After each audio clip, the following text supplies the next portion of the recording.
সকলকেই elite academy online digital সিস্টেমে আবারও স্বাগত জানিয়ে আমরা সম্ভাবনা তত্ত্বের দ্বিতীয় পর্ব নিয়ে তোমাদের সামনে হাজির হয়েছি। এই দ্বিতীয় পর্বের আলোচ্য বিষয় শুরু করার আগে ভাগে আমরা এর আগের পর্বে আলোচিত বিষয়গুলো একটু তোমাদের সামনে রিমাইন্ড করার চেষ্টা করব, যাতে করে আজকের আলোচ্য বিষয়গুলো আমাদের কাছে আরো মনোগ্রাহী হয়ে যায়। এই উদ্দেশ্যকে সামনে রেখে আমরা যে কটা কথা রিমাইন্ড করব, তার মধ্যে প্রথম কথাটা হলো যে আমরা যে সম্ভাবনা ইউনিটটা শুরু করেছিলাম, যেটা ইংরেজি টার্ম বলেছিলাম প্রবাবিলিটি, সেই প্রবাবিলিটি কথাটার সিনোনিমস আমি তোমাদের সামনে এর আগের ক্লাসটিতে ব্যাখ্যা করেছিলাম। কখনো বলেছিলাম পসিবিলিটি, কখনো বলেছিলাম অপরচুনিটি, আবার কখনো বলেছিলাম চান্স। অর্থাৎ এই যে সমস্ত ফ্রেজগুলো আমি বললাম, এই ফ্রেজগুলো নর্মালি দৈনন্দিন জীবনের সেই জায়গাগুলোতে প্রয়োগ করে থাকি যে জায়গাগুলো সম্পূর্ণরূপে অনিশ্চয়তার সঙ্গে জড়িত, অর্থাৎ নিশ্চিতভাবে কোনো কিছু বলা যাবে না, এই রকম জায়গাগুলোতেই আমরা এই ইউনিটটাকে প্রয়োগ করতে পারবো, এই কথাটা আমরা বলেছিলাম। তারপরে ধারাবাহিকভাবে সম্ভাবনা তত্ত্ব রিলেটেড যে সমস্ত ফ্রেজগুলো, যেমন কখনো বলেছিলাম সমসম্ভব পরীক্ষা, কখনো বলেছি ঘটনাদেশ, আবার ঘটনাদেশ তৈরি হওয়ার নেপথ্যে যে কারণটা ছিল সেটা হলো বিভিন্ন ঘটনার সমষ্টি বা বিভিন্ন ঘটনার সমাহার যখন একটা সেটের মধ্যে উপস্থাপন করা হয় তখন সেটাই ছিল ঘটনাদেশ। তাহলে সমসম্ভব পরীক্ষা, ঘটনাদেশ এবং ঘটনা এইরকম ধারাবাহিকভাবে আমরা আলোচনা শুনেছি, এবং সর্বোপরি যেটা দেখেছিলাম যে টাইপস অফ ইভেন্টস, অর্থাৎ বিভিন্ন ধরনের ঘটনার নামকরণগুলো কি এবং তাদের জন্য স্পেশাল কি কি নোটেশন ছিল, কিংবা তাদের নিয়ে কি কি ফর্মুলা বা ম্যাথমেটিক্যাল স্টেটমেন্ট আমাদের জানা দরকার, সেই সমস্ত কথাবার্তা আমরা এর আগের ক্লাসটিতে আলোচনা করেছিলাম। এবং সর্বোপরি আমরা যে ইউনিটটাতে রয়েছি, দ্যাট ইজ সম্ভাবনা, সেই সম্ভাবনার সংজ্ঞার মাধ্যমে আমরা বেশ কিছু অনিশ্চয়তামূলক ঘটনার সম্ভাবনা কি করে বের করতে হয় তার হদিশ কিছুটা তোমাদের সামনে দেওয়ার চেষ্টা করেছিলাম। এবারে লক্ষ্য করো, আজকে যে বিষয়টা নিয়ে তোমাদের সামনে আলোকপাত করবো বলে স্থির করেছি। হেই, যদি তুমিও তোমার এক্সাম প্রিপারেশন অনেক সহজ করে তুলতে চাও, তাহলে ডেসক্রিপশন বক্সের লিংক থেকে এলিট অ্যাপটি ডাউনলোড করে নাও। সেখানে তুমি প্রতিটি টপিকের ভিডিও লেকচার, স্টাডি ম্যাটেরিয়ালস এবং নোটস, কোয়েশ্চেন অ্যান্সারের সলিউশন, অডিও বুকস এবং বোর্ডের যাবতীয় ইম্পর্টেন্ট আপডেট পেয়ে যাবে। তাই অ্যাপটি ডাউনলোড করতে ভুলো না। তো চলো আবার টপিকে ফিরে যাই। এর আগের দিন আমরা ঘটনার শ্রেণীবিভাগ করতে গিয়ে দুটো স্পেশাল ঘটনা সম্পর্কে ইনফরমেশন দেওয়ার চেষ্টা করেছিলাম। একটা হচ্ছে অসম্ভব ঘটনা, আর একটা হচ্ছে নিশ্চিত ঘটনা। অসম্ভব ঘটনা কোনগুলো? আমরা বলেছিলাম যে ঘটনাগুলো কোনো কালেই ঘটবে না, ঘটনা যখন কোনো মতেই ঘটার সম্ভাবনা নেই, তখনই সেই ঘটনাটাকে আমরা অসম্ভব ঘটনা বলে চিহ্নিত করেছিলাম। এবং এটাও দেখেছিলাম যে সেই অসম্ভব ঘটনাকে ফাই এই সিম্বল দিয়ে রিপ্রেজেন্ট করা হয়, যার প্রবাবিলিটির ভ্যালুটা আমরা বলেছিলাম 0 হয়। এবং সর্বোপরি যে ঘটনাটা নিশ্চিত রূপেই ঘটবেই, সেই ঘটনাটাকে আমরা বলেছিলাম নিশ্চিত ঘটনা, এবং সেটাকে আমরা এস এই অ্যালফাবেটটা দিয়ে রিপ্রেজেন্ট করেছিলাম, যার সম্ভাবনার মান আমরা পেয়েছিলাম কত? PS = হলো 1। তাহলে এর আগের পর্বে আমরা আলোচনা করেছিলাম, তারপরেও আমরা আজকে আবার ওই বিষয়টি নিয়ে এসেছি। যে ঘটনাটি আদৌ ঘটবে না, সেই ঘটনাটি ঘটার সম্ভাবনার মান 0। অর্থাৎ এরকমটি হয়নি কিন্তু যে ঘটনাগুলো ঘটবে না তার মানে তার সম্ভাবনার মান নেগেটিভ হয়েছে, এরকমটা ঘটেনি। তাহলে এখান থেকে একটা জিনিস পরিষ্কার যে যে কোনো ঘটনা আমরা যদি বলি না কেন, সেই ঘটনা ঘটার সম্ভাবনার মান কখনো ঋণাত্মক হতে পারে না, কখনো নেগেটিভ হতে পারে না। অর্থাৎ যে কোনো ঘটনা ঘটার সম্ভাবনার মিনিমাম মানটা সবসময় 0 হবে। এবং শুধু তাই নয়, কোনো একটা ঘটনা যেটা একেবারে শিওর ঘটবেই, যেটাকে আমরা নিশ্চিত ঘটনা বলেছিলাম, তার সম্ভাবনার মান 1। অর্থাৎ এইরকমটি কিন্তু দেখতে পেলাম না যে শিওর ঘটবে তার জন্য তার সম্ভাবনার মান বেশি কিছু হয়েছে, 1-এর বেশি কোনো সংখ্যা হয়েছে, সেটা কিন্তু নয়। সম্ভাবনার ম্যাক্সিমাম মানটা 1-এ গিয়ে আটকে গেছে। তার মানে এই দুটোর কম্বিনেশন করে আমরা যেটা বলতে পারি, যদি যে কোনো ঘটনা হয়, এখানে ঘটনার মধ্যে কোনো স্পেশালাইজ ঘটনার উদাহরণ টেনে আনা হয়নি। যদি যে কোনো একটা ঘটনা হয়, তাহলে সেই ঘটনা ঘটার সম্ভাবনার মান, দ্যাট ইজ PA, এর মানটা সর্বদাই 0-এর সমান হবে অথবা বড় হবে, এবং 1-এর সমান অথবা ছোট হবে। এটা এর আগের ক্লাসও বলেছিলাম, আবার তোমাদের সুবিধার্থে ওই জিনিসটা টেনে আনলাম। তাহলে এরকম করে আমরা মনে রাখবো, কোনো একটা ঘটনা ঘটার সম্ভাবনা মিনিমাম মান কত, দ্যাট ইজ 0, যেমনটি এখানে দেখা যাচ্ছে। কোনো একটা ঘটনা ঘটার সম্ভাবনার ম্যাক্সিমাম মান কত, সেই ম্যাক্সিমাম মানটা হলো 1। তার মানে এ যদি যে কোনো ঘটনা হয় তার সম্ভাবনার মান 0 lesser is equal two PA lesser is equal to 1 হবে। এই ধারণাটুকু আমরা আগে বদ্ধমূল করব। তারপর ঠিক পরবর্তী যে বিষয়টা আমি স্থির করেছি সেটা হলো, এর আগের পর্বে আমরা যে পরস্পর পূরক ঘটনার উদাহরণ তোমাদের সামনে দিয়েছিলাম, সেই বিষয় রিলেটেড একটা ফর্মুলা আমি তোমাদের সামনে হাজির করেছি। এ ও এর কমপ্লিমেন্ট। আমরা বলেছিলাম এ যদি কোনো একটা ঘটনা হয় তাহলে তার কমপ্লিমেন্ট বা পূরক ঘটনাটাকে A to the power small C বা A to the power dash, যেটাকে আমরা এ ড্যাশ বলবো, এই দুটোর কোনো একটা সিম্বলের মাধ্যমে রিপ্রেজেন্ট করা হয়। দ্যাট ইজ এর কমপ্লিমেন্ট মানে যেমন এ ঘটনার পূরক ঘটনা, অনুরূপভাবে এ ড্যাশ মানে হলো এ ঘটনার পূরক ঘটনা। তাহলে দুটি পরস্পর পূরক ঘটনা যদি প্রোভাইড করা থাকে তাহলে আমরা এর আগের দিন পেয়েছিলাম যে এ এবং এর কমপ্লিমেন্ট, এই দুটি ঘটনার যদি ইউনিয়ন করি আমরা, তাহলে আমরা দেখেছিলাম সেই ইউনিয়নটা সবসময় তার নমুনা দেশের সাথে মিলে যায়। এ কথাটা এর আগের পর্বে দেখিয়েছি, আবার তোমাদের সামনে দেখালাম। এ এবং এর কমপ্লিমেন্ট দুটি পরস্পর পৃথক ঘটনা হলে তাদের ইউনিয়নটা সবসময় নমুনা দেশের সাথে মিলে যাবে। এরপরে আমরা যদি বোথ সাইডে প্রবাবিলিটি নিয়ে নিই, তাহলে পি অফ এ ইউনিয়ন এর complement is equal to P of S is equal to, এর ভ্যালুটা আমরা শিখেছি 1। এখন এর আগের দিন সম্ভাবনার সমষ্টি বিষয়ক উপপাদ্য তোমাদের সামনে দেখাতে গিয়ে বলেছি যে যখনই ইউনিয়ন থাকবে, ইউনিয়নের আগের এবং পরের এই ঘটনা দুটি পরস্পর পৃথক কিনা দেখব। আবার বলছি, যখনই ইউনিয়ন থাকবে, ইউনিয়নের আগের এবং পরের ঘটনা দুটি পরস্পর পৃথক কিনা আমরা খেয়াল রাখবো। যদি পৃথক হয় তাহলে বলেছিলাম ইউনিয়নটা যোগে পরিণত হয়ে যাবে। এখানে ইউনিয়নের আগে ঘটনাটা হলো এ, এর কমপ্লিমেন্টটাকে ঠিক তার বিপরীত অর্থাৎ পূরক ঘটনা। আমরা এটা দেখেছি, কোন ঘটনা এবং তার যে পূরক ঘটনা, এই দুটি ঘটনার মধ্যে স্পেশালি কোনো কমন পয়েন্ট থাকে না। একটা উদাহরণ দিই, একটা লুডো খেলার ক্ষেত্রে জোড় সংখ্যা পড়ার ঘটনা, তাহলে এর ভিতরে কি কি বিন্দু আছে? 2 থাকতে পারে, 4 থাকতে পারে, 6 থাকতে পারে। তাহলে এই জোড় সংখ্যা পড়ার ঘটনার পূরক ঘটনাটা বলেছিলাম বিজোড় সংখ্যা পড়ার ঘটনা। তাহলে বিজোড় সংখ্যা পড়ার ঘটনার মধ্যে কি কি বিন্দু আছে? 1 পড়তে পারে, 3 পড়তে পারে, অথবা 5 পড়তে পারে।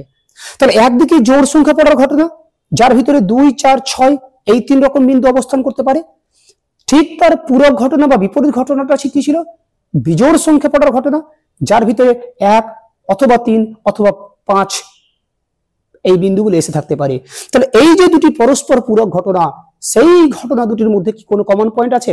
না। তার মানে বোঝাতে চেয়েছি, এই যে ইউনিয়নের আগের ঘটনা এবং ইউনিয়নের পরের ঘটনা, যেহেতু তারা পরস্পর পূরক ঘটনা, অর্থাৎ তারা পরস্পর পৃথক, আর পৃথক হয়ে গেলে আমরা ইউনিয়নটাকে যোগ করে দেব। দ্যাট ইজ, এটাকে লিখতে পারবো P A plus P of এর কমপ্লিমেন্ট ইজ ইকুয়াল টু হলো 1, ঠিক যেমনটি এইখানে লেখা আছে। এবার এখান থেকে দু রকম সিদ্ধান্ত আমরা আরো নিতে পারবো। কি? যদি মনে করি এখান থেকে পি এ এর মানটা বের করব, তাহলে এই পদটা ওইদিকে চলে গেলে 1 মাইনাস পি অফ এর কমপ্লিমেন্ট, এটা একটা কেস হতে পারে। কিংবা যদি মনে করি যে এই সমীকরণটা থেকে আমি এর মানটা বের করব, পি অফ এর কমপ্লিমেন্ট ইজ ইকুয়াল টু, এই পদটাকে ওইদিকে নিয়ে চলে যাব, that is 1 minus P of A. দেখো দু রকমের সিদ্ধান্ত দেখানো হয়েছে, পি এ সমান এটা এবং পি অফ এর কমপ্লিমেন্ট সমান 1 মাইনাস পি এ।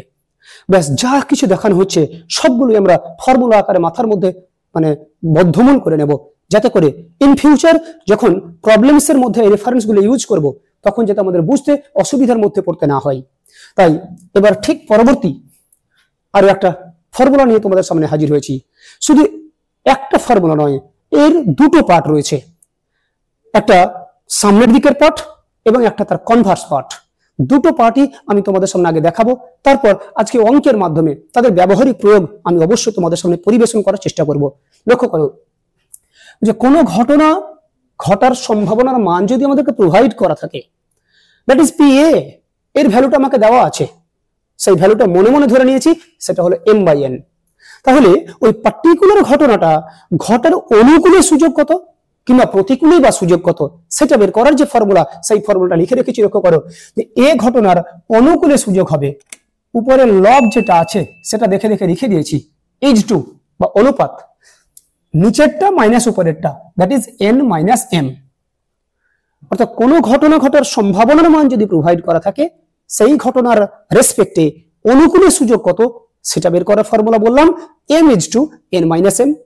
এবং শুধু তাই নয়, যখন তার প্রতিকূলে সুযোগ বের করব তখন এই অনুপাতটা জাস্ট পরিবর্তন হয়ে যাবে, অর্থাৎ পূর্ব পদটা উত্তর পদে চলে যাবে, উত্তর পদটা পূর্ব পদে চলে আসবে। দ্যাট ইজ এমটা চলে গেল উত্তর পদে, n মাইনাস এমটা চলে এলো পূর্ব পদে।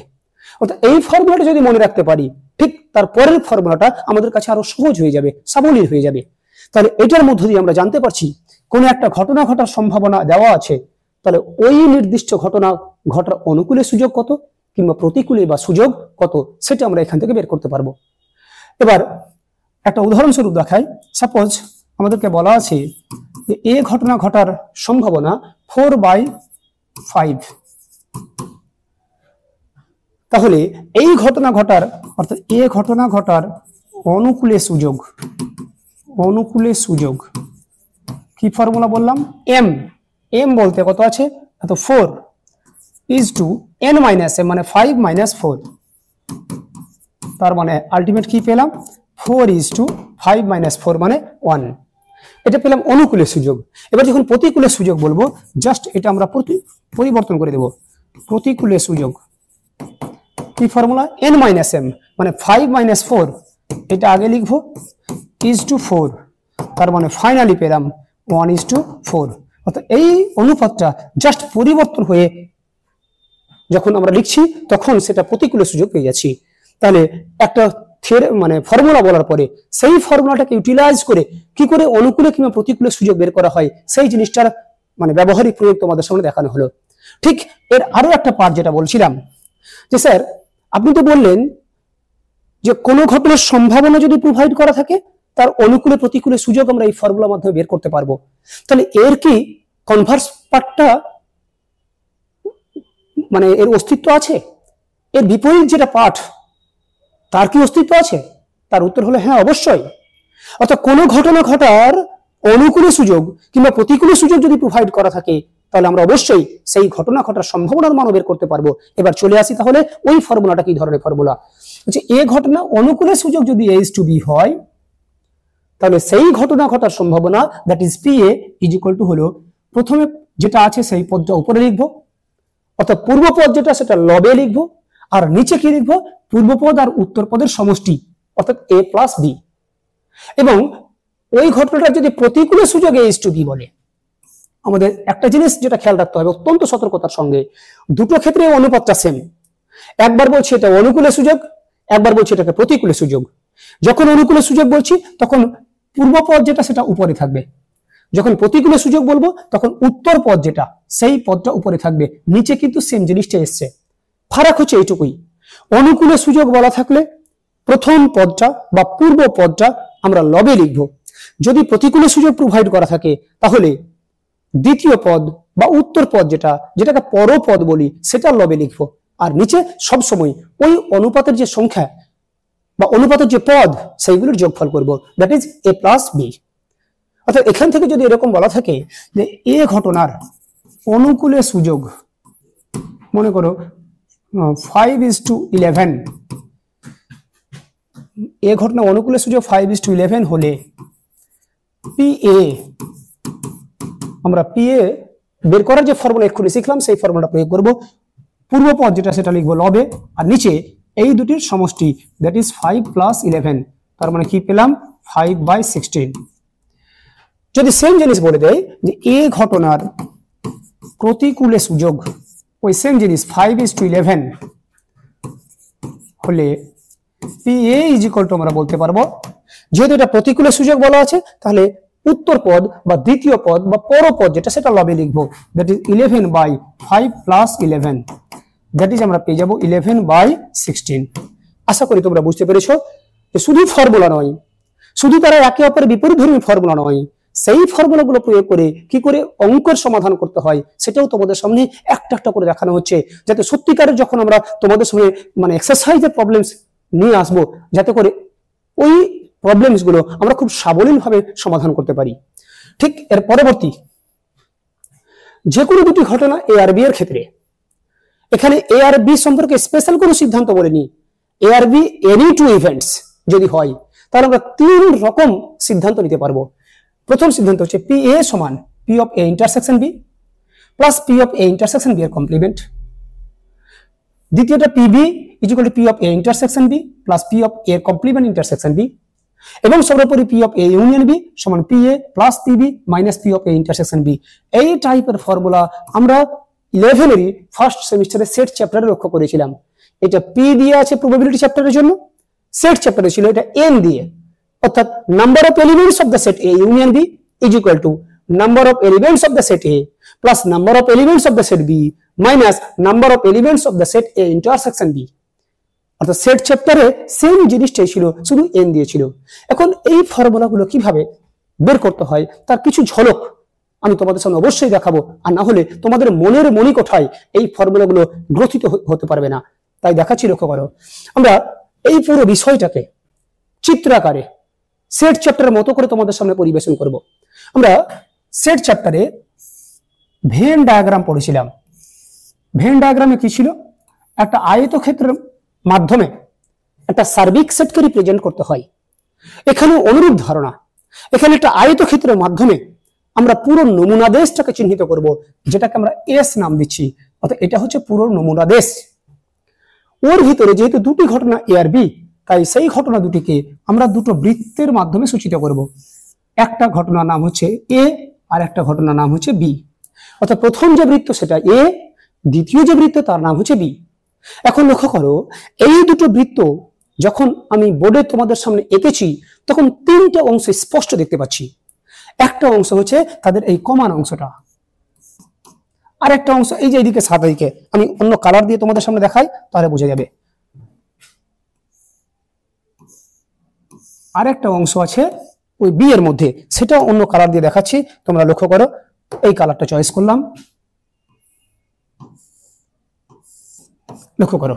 তাহলে কি পেলাম আলটিমেট এবার দেখার চেষ্টা করো যে এ আর বি দুটি ঘটনা যখন আমি একসঙ্গে তোমাদের সামনে এঁকে দেখিয়েছি তখন সেখানে তিনটে অংশ তৈরি হয়েছে। একটা অংশ হচ্ছে মিডিলের অংশটা, যেটা ব্ল্যাক কালিতে রিপ্রেজেন্ট করা হয়েছে। সেই অংশটাকে আমরা পড়ে এসেছি এ ইন্টারসেকশন বি নামে। অর্থাৎ এই মিডিলের কমন অংশ, যেখানে এ এর অংশ আছে বি এর অংশ আছে, সেটাকে বলবো এ ইন্টারসেকশন বি। আর লাল কালিতে যে অংশটা চিহ্নিত করা হয়েছে, অর্থাৎ এ সেটের ভিতরে এ ঘটনার মধ্যেই কমন অংশটা বাদ দিয়ে যে অংশটা, দ্যাট ইজ লাল কালিতে যে অংশটা চিহ্নিত করা হয়েছে, সেটার নাম আমরা বলতে পারবো এ ইন্টারসেকশন বি এর কমপ্লিমেন্ট। এর আরো একটা নাম আছে, এটাকে বলতে পারবো এ মাইনাস বি। এর আরো একটা নাম আছে, এটাকে বলতে পারবো শুধু এ। অর্থাৎ এটার তিন রকম মানে নোটেশন রয়েছে। একই রকম ভাবে ব্লু কালারে যে অংশটা চিহ্নিত করা হয়েছে সেটাকে আমরা বলতে পারবো বি ইন্টারসেকশন এর কমপ্লিমেন্ট, বা এটাকে বলতে পারবো বি মাইনাস এ, কিংবা এটাকে বলতে পারি শুধু বি। তাহলে আমরা ছবিতে তিন কালারের যে তিনটে অংশ দেখতে পাচ্ছি, ওই তিনটে অংশের নামকরণ আলাদা আছে।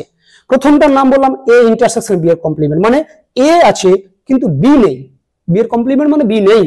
অর্থাৎ এই লাল কালির অংশটুকুর মধ্যে শুধু এ যে ঘটনার অংশ আছে, বি ঘটনা কোনো অংশ নেই।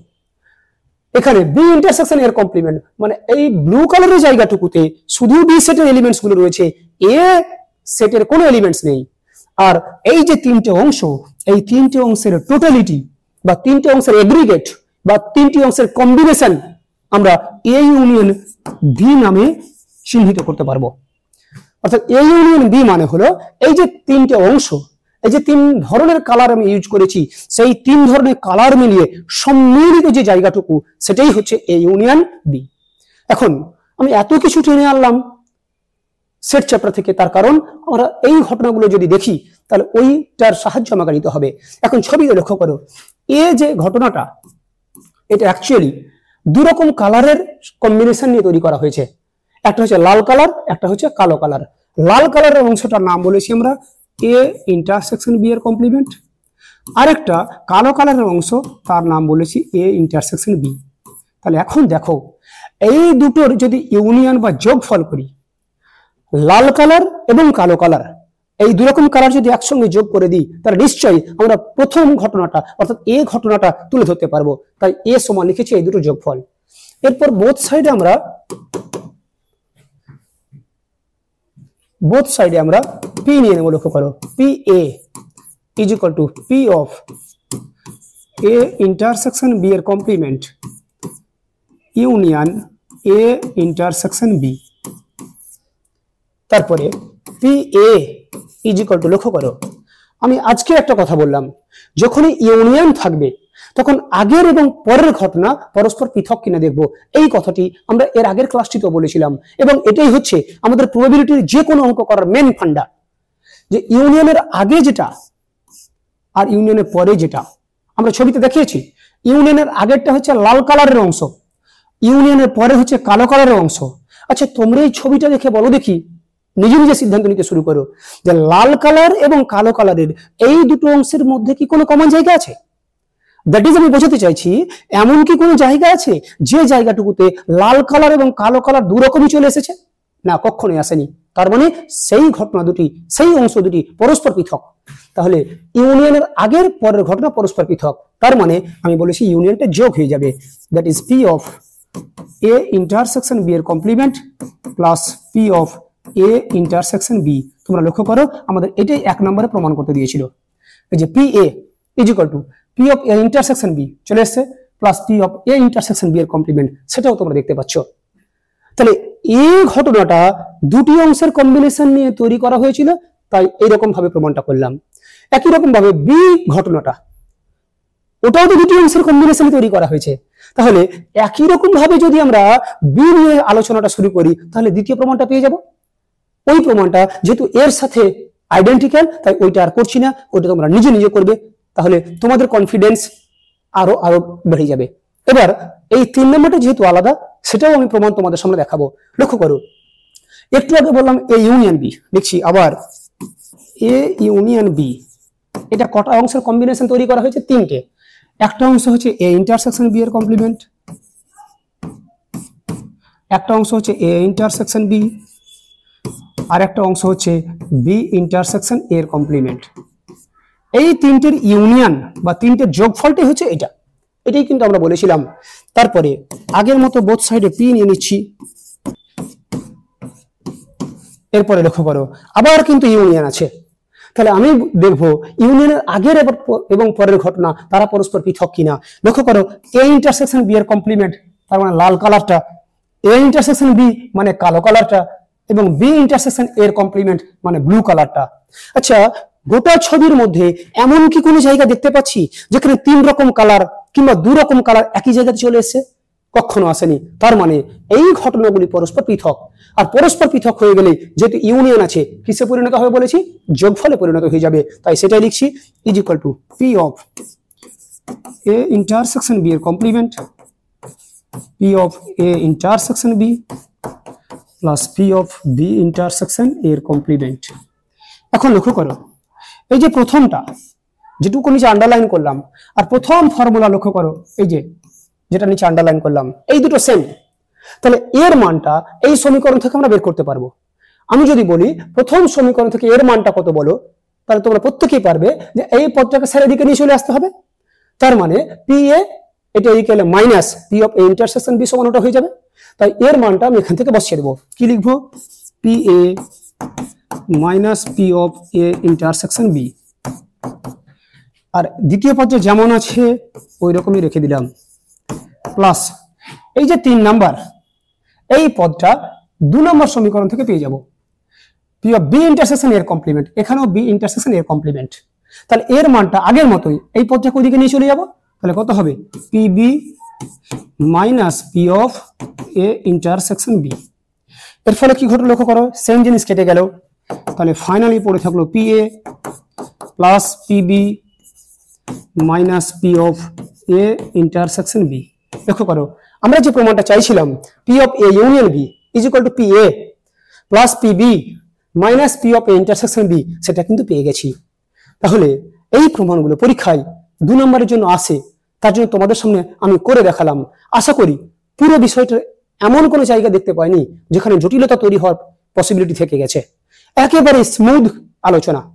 আমরা যদি সত্যিকারে ভালো করে শুনি, নিজেকে আমরা অনেকটা সমৃদ্ধ করতে পারবো, এই আশা, এই ভরসা নিয়ে আমি তোমাদের সামনে কথা বলছি। এরপরে লক্ষ্য করো, এখান থেকে এই 3 নম্বর কেসটা থেকে আরো একটা স্পেশাল কেস আমি তোমাদের সামনে খুঁজে বের করে দেখাবো। কি বলছি লক্ষ্য করো, যে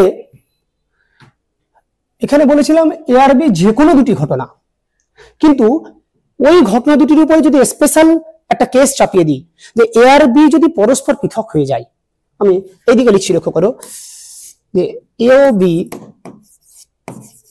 পরস্পর পৃথক হলে,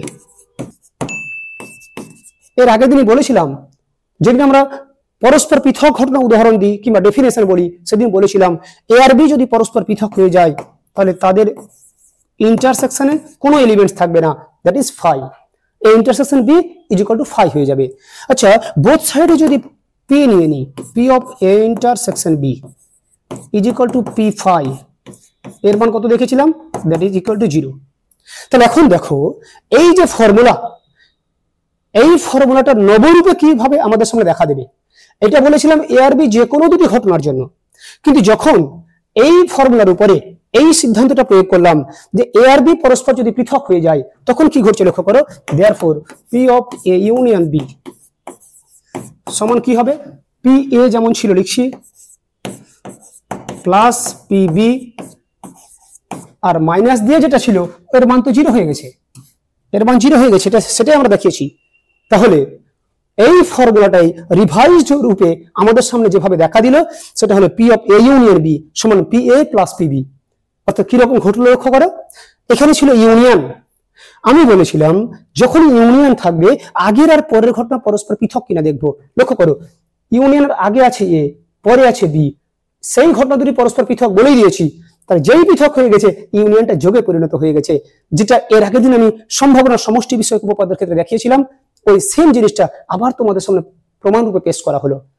শুধু তাই নয়, এর সঙ্গে সঙ্গে তোমাদের মাথায় আরো একটা প্রশ্ন ঘুরপাক খাচ্ছে, যে স্যার এআরবি যদি পরস্পর পৃথক হয় তাহলে ইউনিয়নটা তো যোগ হয়ে যাবে, এটা আপনি বারবারই বলছেন, কিন্তু সেখানে তো একটা পসিবিলিটি থাকতেই পারে যে ইউনিয়ন আছে কিন্তু তার আগের ও পরের ঘটনা দুটি পরস্পর পৃথক হলো না, তখন কি আমরা অঙ্কটা করতে পারবো না? অবশ্যই পারবো। তার জন্য এই ফর্মুলাটা আমরা ব্যবহার করব। তার জন্য এখানে হেডিং করা হয়েছে এআরবি যে কোনো দুটি ঘটনা হলে আমরা এই ফর্মুলাটা প্রয়োগ করতে পারবো। তার মানে এখন তোমাদের সামনে দুই রকম সিদ্ধান্ত, এআরবি পরস্পর পৃথক হলে এই ফর্মুলাটা ব্যবহার করব, অর্থাৎ ইউনিয়নটাকে যোগ বানাবো। যদি পরস্পর পৃথক না হয় তখন আমরা এই নিচের ফর্মুলাটা ব্যবহার করব। আশা করি পুরো বিষয়টা তোমাদের কাছে ক্লিয়ার হয়ে গেছে। নেক্সট, এবার আমরা যে কথাটা এর আগের পর্ব থেকে তোমাদের সামনে বলে আসছি, রিপিটেডলি উচ্চারণ করেছি, যে আমাদের সিলেবাসে সমসম্ভব পরীক্ষা বলতে 3 রকমের পরীক্ষা ম্যাক্সিমাম আছে। একটা হচ্ছে কয়েন টস করা পরীক্ষা, একটা হচ্ছে লুডুকে থ্রো করার পরীক্ষা, আর একটা বলেছিলাম তাস খেলার পরীক্ষা। এই 3টে পরীক্ষার মধ্যে প্রথম দুটো পরীক্ষা আমাদের খুব সুপরিচিত, অর্থাৎ কয়েন টস করা আমাদের কাছে অত্যন্ত পরিচিত বিষয়, লুডু গড়িয়ে দেওয়া এটা আমাদের কাছে আরো পরিচিত বিষয়।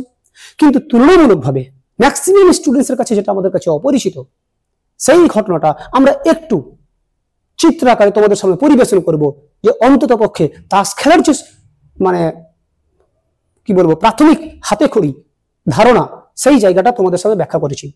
তাস সম্পর্কিত প্রাথমিক ধারণা আমরা যারা জানি তারা তো ভালোই, যারা জানি না তারা খুব সুন্দর করে দেখে নাও, অন্তত পক্ষে তাস খেলার ফিচার সম্পর্কে জেনে যাবে। মোট তাস অর্থাৎ 1 প্যাকেট তাস যদি কেনা হয় দোকান থেকে, তাহলে আমরা দেখবো সেই প্যাকেটের মধ্যে 52খানা তাস আছে। তাই লিখেছি মোট তাস 52খানা। এই 52খানা তাসের মধ্যে 2 রকম কালার আছে, তাই 2 রকম কালার দিয়ে রিপ্রেজেন্ট করা হয়েছে। লাল কালারের তাস আছে 26টা, তাই এটাকে লাল দিয়ে সূচিত করা হয়েছে। আর কালো কালারের তাস আছে 26টা, সেটার জন্য এটাকে কালো দিয়ে সূচিত করা হয়েছে। এটা কালার কিন্তু ওর সাথে সিগনিফিক্যান্ট। লাল কালার এই জন্য যে 26টা লাল রঙের তাস আছে, লাল কালারের তাস আছে, 26টা কালো, তার জন্য এটাকে কালো দিয়ে রিপ্রেজেন্ট করা হয়েছে। এই 26টার মধ্যে আবার 2 রকম ভাগ, 13টা করে 2 রকম ভাগ। প্রথম প্রকার তাস আমরা নাম দিয়েছি হরতন, দ্বিতীয় প্রকারের তাসের নাম হচ্ছে রুইতন। আবার বলছি লাল তাসগুলো 2 রকম, হরতন আর রুইতন। স্যার দুটোই যদি লাল কালারের হয় তাহলে আমরা কি করে বুঝতে পারবো হরতন আর রুইতন? তার জন্য আমরা সিম্বল দিয়েছি। শুধু এই যে লক্ষ্য করো, হরতনের তাস লাল কালারের হবে না, লাল কালার তো হবেই, তার সাথে এই সিম্বলটা থাকতে হবে, তবেই সেটাকে হরতনের তাস বলতে পারবো। আবার এগুলো লাল তাস, তাহলে দুই রকমের লাল হয়ে গেলে তো চিনতে পারবো না, তাই এর সিম্বল গুলো আলাদা। ডায়মন্ড অর্থাৎ লাল কালারের তাস থাকবে, এই সিম্বলটা থাকবে 13টা তাসে, তাই এই তাসগুলোকে বলছি রুইতন। একই রকম কালো তাস 26টা হলেও দুরকম ভাগ আছে।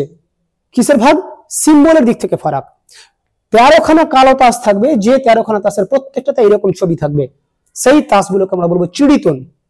এবং একই রকম ভাবে 13খানা কালো কালারের তাস থাকবে যেখানে এই সিম্বল থাকবে, সেটাকে বলা হবে ইস্কাবন। অর্থাৎ 13টা করে প্রত্যেকটি ভাগ রয়েছে। এবং যে কোনো তাস আমরা দেখা মাত্র চিহ্নিত করতে পারবো যে কোন কালারের তাস, লাল কালারের তাস। লাল কালারের মধ্যে কোন সিম্বল আছে, দেখা গেল এই পান পাতার মতো সিম্বল আছে, তার মানে সেটা হরতনের তাস। একটা তাস টানলাম, সেটা কালো কালারের, মানে যত সিম্বল যত লেখা সমস্ত কিছু কালো কালার আছে। তারপর দেখবো চিহ্নটা কি, চিহ্নটা দেখা গেল এই পান পাতা আছে কালো কালারের মধ্যে, তখন সেটাকে বলবো সেগুলো ইস্কাবনের তাস। এবার শুধু তাই নয়, এই যে 13খান তাস, এই 13খানা তাসের নেচারটাও তোমাদেরকে বলে দিচ্ছি, ভালো করে শুনে নাও। এই 13খানা তাসের মধ্যে এই যে এরকম করে মনে করো তাস আছে, একখানা তাস পুরোটাই লাল কালারে থাকবে। এইরকম একটা আয়তাকার তাস থাকবে, যে তাসের এইখানে কর্নারের দিকে একটা ঘর করা থাকবে, ছোট্ট করে ঘর। এইরকম জায়গাতে এইরকম সিম্বল সব জায়গাতে থাকবে, অর্থাৎ সব জায়গাতে এইরকম সিম্বল থাকবে, একাধিক সিম্বল নিয়ে এরকম থাকবে লাল কালারের। এখানে লেখা থাকবে এ, অর্থাৎ 13খানা তাসের প্রথম যে তাস, 1 নম্বর যে তাস, সেই 1 নম্বর তাসটাতে কখনো এক সিরিয়াল নাম্বার লেখা থাকে না, সেখানে লেখা থাকে এ। একই রকম আবার দ্বিতীয় একখানা তাস, সেখানেও এরকম সিম্বল থাকবে, এই কর্নারে লেখা থাকবে 2, অর্থাৎ এ বলতে এখানে 1 নম্বর তাসকে বোঝানো হচ্ছে। তারপরে 2, এরকম করতে করতে কত 3 নম্বর তাস আসবে, 4 নম্বর আসবে, 5, 6, 7, 8, 9, 10, অর্থাৎ এই তাসগুলোতে সিরিয়াল নাম্বার থাকবে, কিন্তু এখনো পর্যন্ত একটা তাসে সিরিয়াল নাম্বার নেই, 1 নম্বর তাস, যেটার পরিবর্তে লেখা থাকবে এ। তারপরে 10টা তো তাস হলো স্যার, 11 নম্বর যেটা তাস, 11 নম্বরে এখানে কিন্তু 11 লেখা থাকবে না, এরকম সিম্বল থাকবে। সিম্বলের পাশে মানে এই মিডিলে একটা ছবি থাকবে, মানুষের ছবি, এটা এখানে লেখা থাকবে জে। জে, আয়ের পর যে জে হয় সেই J, J for jack, jack মানে গোলাম, এখানে একটা মানুষের গোলামের ছবি দেওয়া থাকবে। তারপরে আরো একখানে যেটা 12 নম্বর তাস, সেখানেও সিরিয়াল নাম্বার লেখা থাকবে না, এর পরিবর্তে এখানে লেখা থাকবে Q, Q, Q for queen. এখানে এইরকম সিম্বল তো থাকবেই, মাঝখানে রানী সিংহাসনে বসে আছে, তার ছবি দেওয়া থাকবে, অর্থাৎ কিউ, কিউ ফর কুইন। তারপর 13 নম্বর যে তাস, সেটাতেও এইরকম তো সিম্বল থাকবেই, উপরন্তু মাঝখানে একটা রাজার ছবি দেওয়া থাকবে, এখানে লেখা থাকবে কে। তাহলে প্রত্যেক প্রকার 13খানা তাসের ফিচার তোমাদের সামনে দেখানো হলো। প্রথম প্রকার তাসে অর্থাৎ 1 নম্বর সংখ্যা দিয়ে কোনো তাস থাকবে না, তার পরিবর্তে লেখা থাকবে এ। এ এটা হচ্ছে সংক্ষিপ্ত নাম, এর ফুল ফর্মটা হচ্ছে এস, এসিই। এই শব্দটার আদি অক্ষর নিয়ে এ লেখা হয়েছে। এস কথাটার বাংলা অর্থ হলো টেক্কা, অর্থাৎ প্রত্যেক প্রকার তাসের প্রথম যে তাস, সেই তাসটাকে বলা হয় টেক্কার তাস। বাদ বাকি তাসগুলো সিরিয়াল নাম্বার আছে। 11 নম্বর তাসে আবার কিন্তু সিরিয়াল নাম্বার নেই, ওর পরিবর্তে অ্যালফাবেট ইউজ করা হয়েছে জে, যেখানে বললাম J for jack, J for jack, jack মানে গোলাম। এখানে Q, Q for queen, queen মানে আমরা বলে দিলাম রানী। এবং 13 নম্বর তাস, এটাও সিরিয়াল থাকবে না, তার পরিবর্তে থাকবে কে, যেটা রিপ্রেজেন্ট করছে কিং কে বা রাজাকে। তাহলে এখন লক্ষ্য করো, এই যে নিচের 3 প্রকার তাস, এখানে সিম্বল তো থাকবেই, লাল কালার তো থাকবেই, উপরন্তু একটা গোলামের ছবি দেওয়া থাকবে। এখানে কিউ, এখানে লাল কালার তো থাকবেই, সিম্বল থাকবে, উপরন্তু রানীর ছবি দেওয়া থাকবে। এখানে লাল কালার সিম্বল প্লাস একজন রাজার ছবি দেওয়া থাকবে। তাহলে এই যে 3 প্রকার তাস, এখানে মানুষের ছবি দেওয়া থাকবে, কিন্তু এখানে অ্যালফাবেট থাকলে এখানে মানুষের ছবি দেওয়া থাকবে না। তাহলে 13খানা তাসের মধ্যে এই যে 3খানা তাস, এই 3খানা তাসে যেহেতু সরাসরি কোনো মানুষের মূর্তির ছবি দেওয়া থাকে, তাই এগুলোকে বলা হয় ফেস কার্ড। ফেস কার্ড, যেহেতু এই 3টা কার্ডে মানে ফেস দেওয়া থাকে, মুখমণ্ডলের ছবি দেওয়া থাকে। তাই 13খানা তাসের মধ্যে এই 3খানা তাসকে বলা হবে ফেস কার্ড। একই রকম যেটা আমি হরতনের ক্ষেত্রে দেখালাম, সেম নেচারটা রুইতনের 13খানা তাসের মধ্যে থাকবে। অর্থাৎ রুইতনের লাল কালার থাকবে, এই সিম্বলটা এখানে থাকবে, আর এখানে এ লেখা থাকবে, তার মানে সেটা হলো রুইতনের টেক্কা। একই রকম রুইতনের 2 নম্বর, 3, 4, 5, 6, 7, 8, 9, 10 এবং সবই রুইতনের থাকবে, সিম্বলটা ফারাক থাকবে। তাহলে লক্ষ্য করো সেখানে রুইতনের টেক্কা আছে একটা, আর এইরকম ফেস কার্ড আছে 3টে। চুড়িতনেও টেক্কা আছে একটা, ফেস কার্ড আছে 3টে। এখানেও টেক্কা আছে একটা, ফেস কার্ড আছে 3টে। তাহলে তোমরা যদি সত্যিকারে বুঝে থাকো তাহলে বলো এই 52খানা তাসের মধ্যে টোটাল ফেস কার্ড কটা আছে? তাহলে 52খানা তাসের মধ্যে 4 রকম ভাগ দেখিয়েছি, প্রত্যেক ভাগে যেহেতু 3টে করে ফেস কার্ড, তাহলে 3 4 12টা ফেস কার্ড টোটাল। এখানে 3টা, এখানে 3টে 6টা, এখানে 3টা 9টা, ওইখানে 3টা 12টা। অর্থাৎ টোটাল ফেস কার্ড কটা পেলাম? 12টা। আর নন ফেস কার্ড সেটা কত? 52 - 12 অর্থাৎ 40টা ফেস কার্ড, নন ফেস কার্ড। আচ্ছা, এবার তোমরা ভালো করে বুঝে বলো দেখি যে এই যে টেক্কা, প্রত্যেক প্রকার তাসে কটা টেক্কা থাকে? একটা। তাহলে এখানেও একটা, 2টা হলো, এখানেও একটা টেক্কা, 3টা হলো, ওইখানেও একটা টেক্কা, 4টা হলো। তাহলে 52খানা তাসের মধ্যে টেক্কা কয়খান? 4 খান। তাহলে লিখছি মোট টেক্কা সমান 4 পিস। তাহলে টেক্কা বিহীন তাস কয়খান? তাহলে টোটালটা থেকে 52খানা থেকে 4খানা বাদ দিয়ে দেবো, সমান 48। তাহলে টেক্কার নিরিখে মোট টেক্কা 4খানা, টেক্কা বিহীন 48খানা। ফেস কার্ডের নিরিখে মোট ফেস কার্ড হচ্ছে 12খানা এবং নন ফেস কার্ড হচ্ছে 40খানা। ব্যাস, তাস খেলা সম্পর্কিত পূর্ণাঙ্গ বিষয় তোমাদের সামনে পরিবেশন করা হয়েছে এবং আমার দৃঢ় বিশ্বাস যদি ঠিকঠাক বুঝে থাকতে পারো, এখন যে কোনো তাস যদি তোমার চোখের সামনে ফেলে দেওয়া হয় অবশ্যই সেই তাসের নেচার তুমি বলতে পারবে। আর যখন তুমি বলতে পারবে তখন সেই সম্পর্কিত যে কোনো প্রবলেম খুব ইজিলি সলভ করার চেষ্টা করতে পারবে। তাহলে এবারে প্রবাবিলিটি সংক্রান্ত সমস্ত ফর্মুলা কিন্তু চিত্র আকারে পরিবেশন করা হয়ে গেছে, ফর্মুলা তোমাদের সামনে প্রমাণ করে দেখানো হয়ে গেছে। আশা করি আর সমস্যা নেই। এবার আমাদের সেই সমস্যার ডালি নিয়ে আবার হাজির হতে হবে। লক্ষ্য করো, এবার ঠিক সহজ থেকে জটিলের দিকে আমরা যাওয়ার চেষ্টা করবো। প্রবলেমসগুলোকে ওই রকম করে সাজানো হয়েছে, তোমরা ধৈর্য ধরে দেখতে থাকো। প্রবাবিলিটি কিংবা যে কোনো চ্যাপ্টারই হোক না কেন, সে যতই কঠিন চ্যাপ্টার হোক, আমরা যদি সত্যিকারে ধারাবাহিকভাবে ক্লাস শুনি, আমরা যদি নিজে থেকে অ্যাটেনশনালি বুঝার চেষ্টা করি, ওই চ্যাপ্টার কঠিন থাকবে না, আমি শিওর করে বললাম। তোমার পরিবর্তন হতে বাধ্য। শুধু তোমাদের দুটো জিনিস দরকার, এক হচ্ছে অত্যধিক পরিশ্রম, আর 2 হচ্ছে তোমাদের কঠোর মনোযোগ। এই দুটো তোমরা একসঙ্গে কোইনসাইড করার চেষ্টা করো, অবশ্যই তোমরা বুঝতে পারবে। প্রথম যে অঙ্কটা নিয়ে এসেছি, দেখাও যে এআরবি ঘটনা দুটি ঠিক একটি ঘটার সম্ভাবনা। বাংলা কথাটা তুলনামূলকভাবে সহজ মনে হলেও ম্যাথামেটিক্সের দিক থেকে যখন এই কথাটাকে ভাবনা চিন্তা করা হবে তখন এটা অত্যন্ত বুদ্ধিবৃত্তিক কথা। এআরবি ঘটনা দুটি ঠিক একটি ঘটনা। স্যার, দুটো ঘটনার মধ্যে একটা ঘটনা ঘটেছে, কিন্তু এটা সহজ কথা হলেও আমাদের কাছে পরিষ্কার অতটা হচ্ছে না ম্যাথামেটিক্সের দিক থেকে।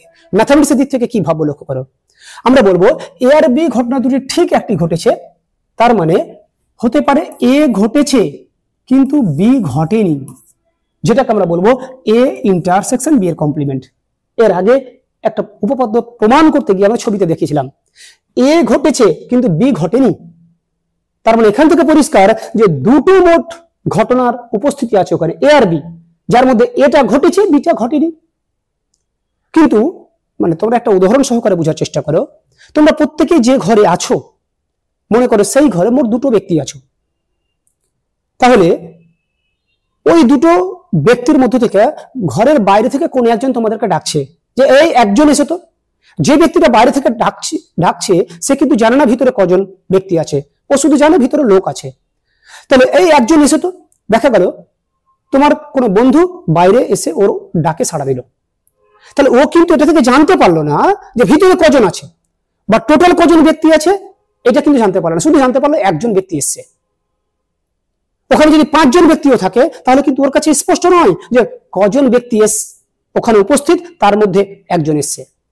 কিন্তু এইরকম ভাবে যদি বলা হয় যে তোমাদের মধ্যে ওইখানে দুজন ব্যক্তি আছে, তাদের মধ্য থেকে একজনকে ডাকা হলো, এক্ষেত্রেও বক্তা কিন্তু জানে না যে ভিতরে কজন ব্যক্তি আছে।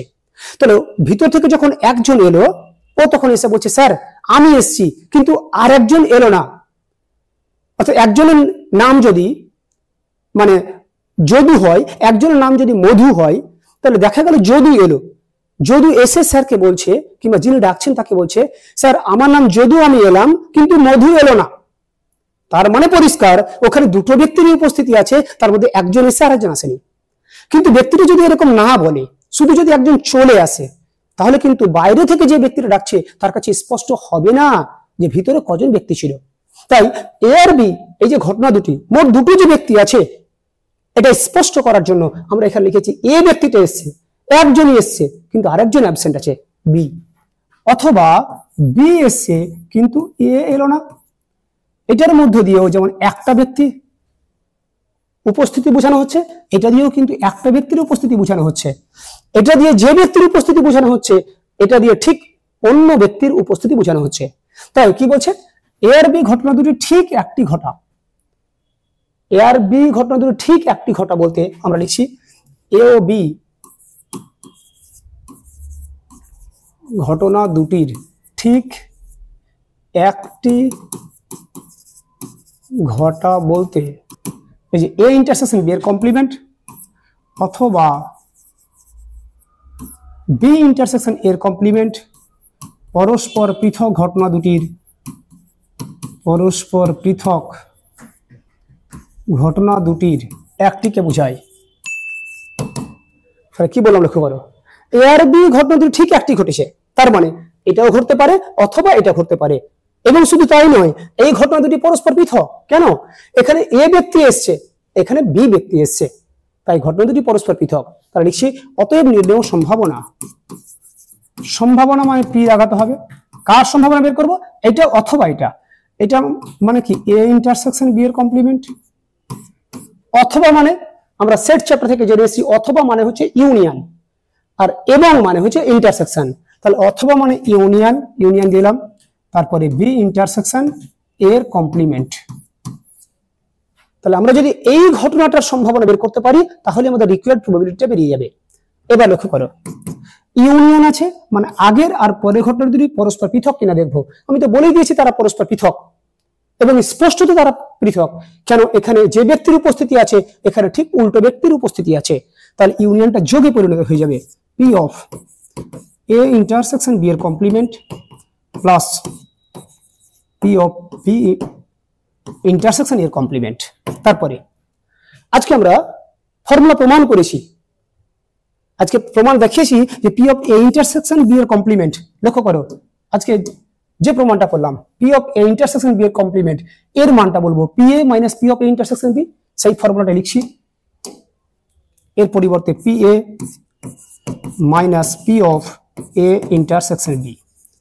একই রকম ভাবে এটাও ফর্মুলা শিখেছি 2 নম্বর ফর্মুলাতে, ওই জায়গা থেকেই এর পরিবর্তে লিখতে পারি P B minus P of A intersection B.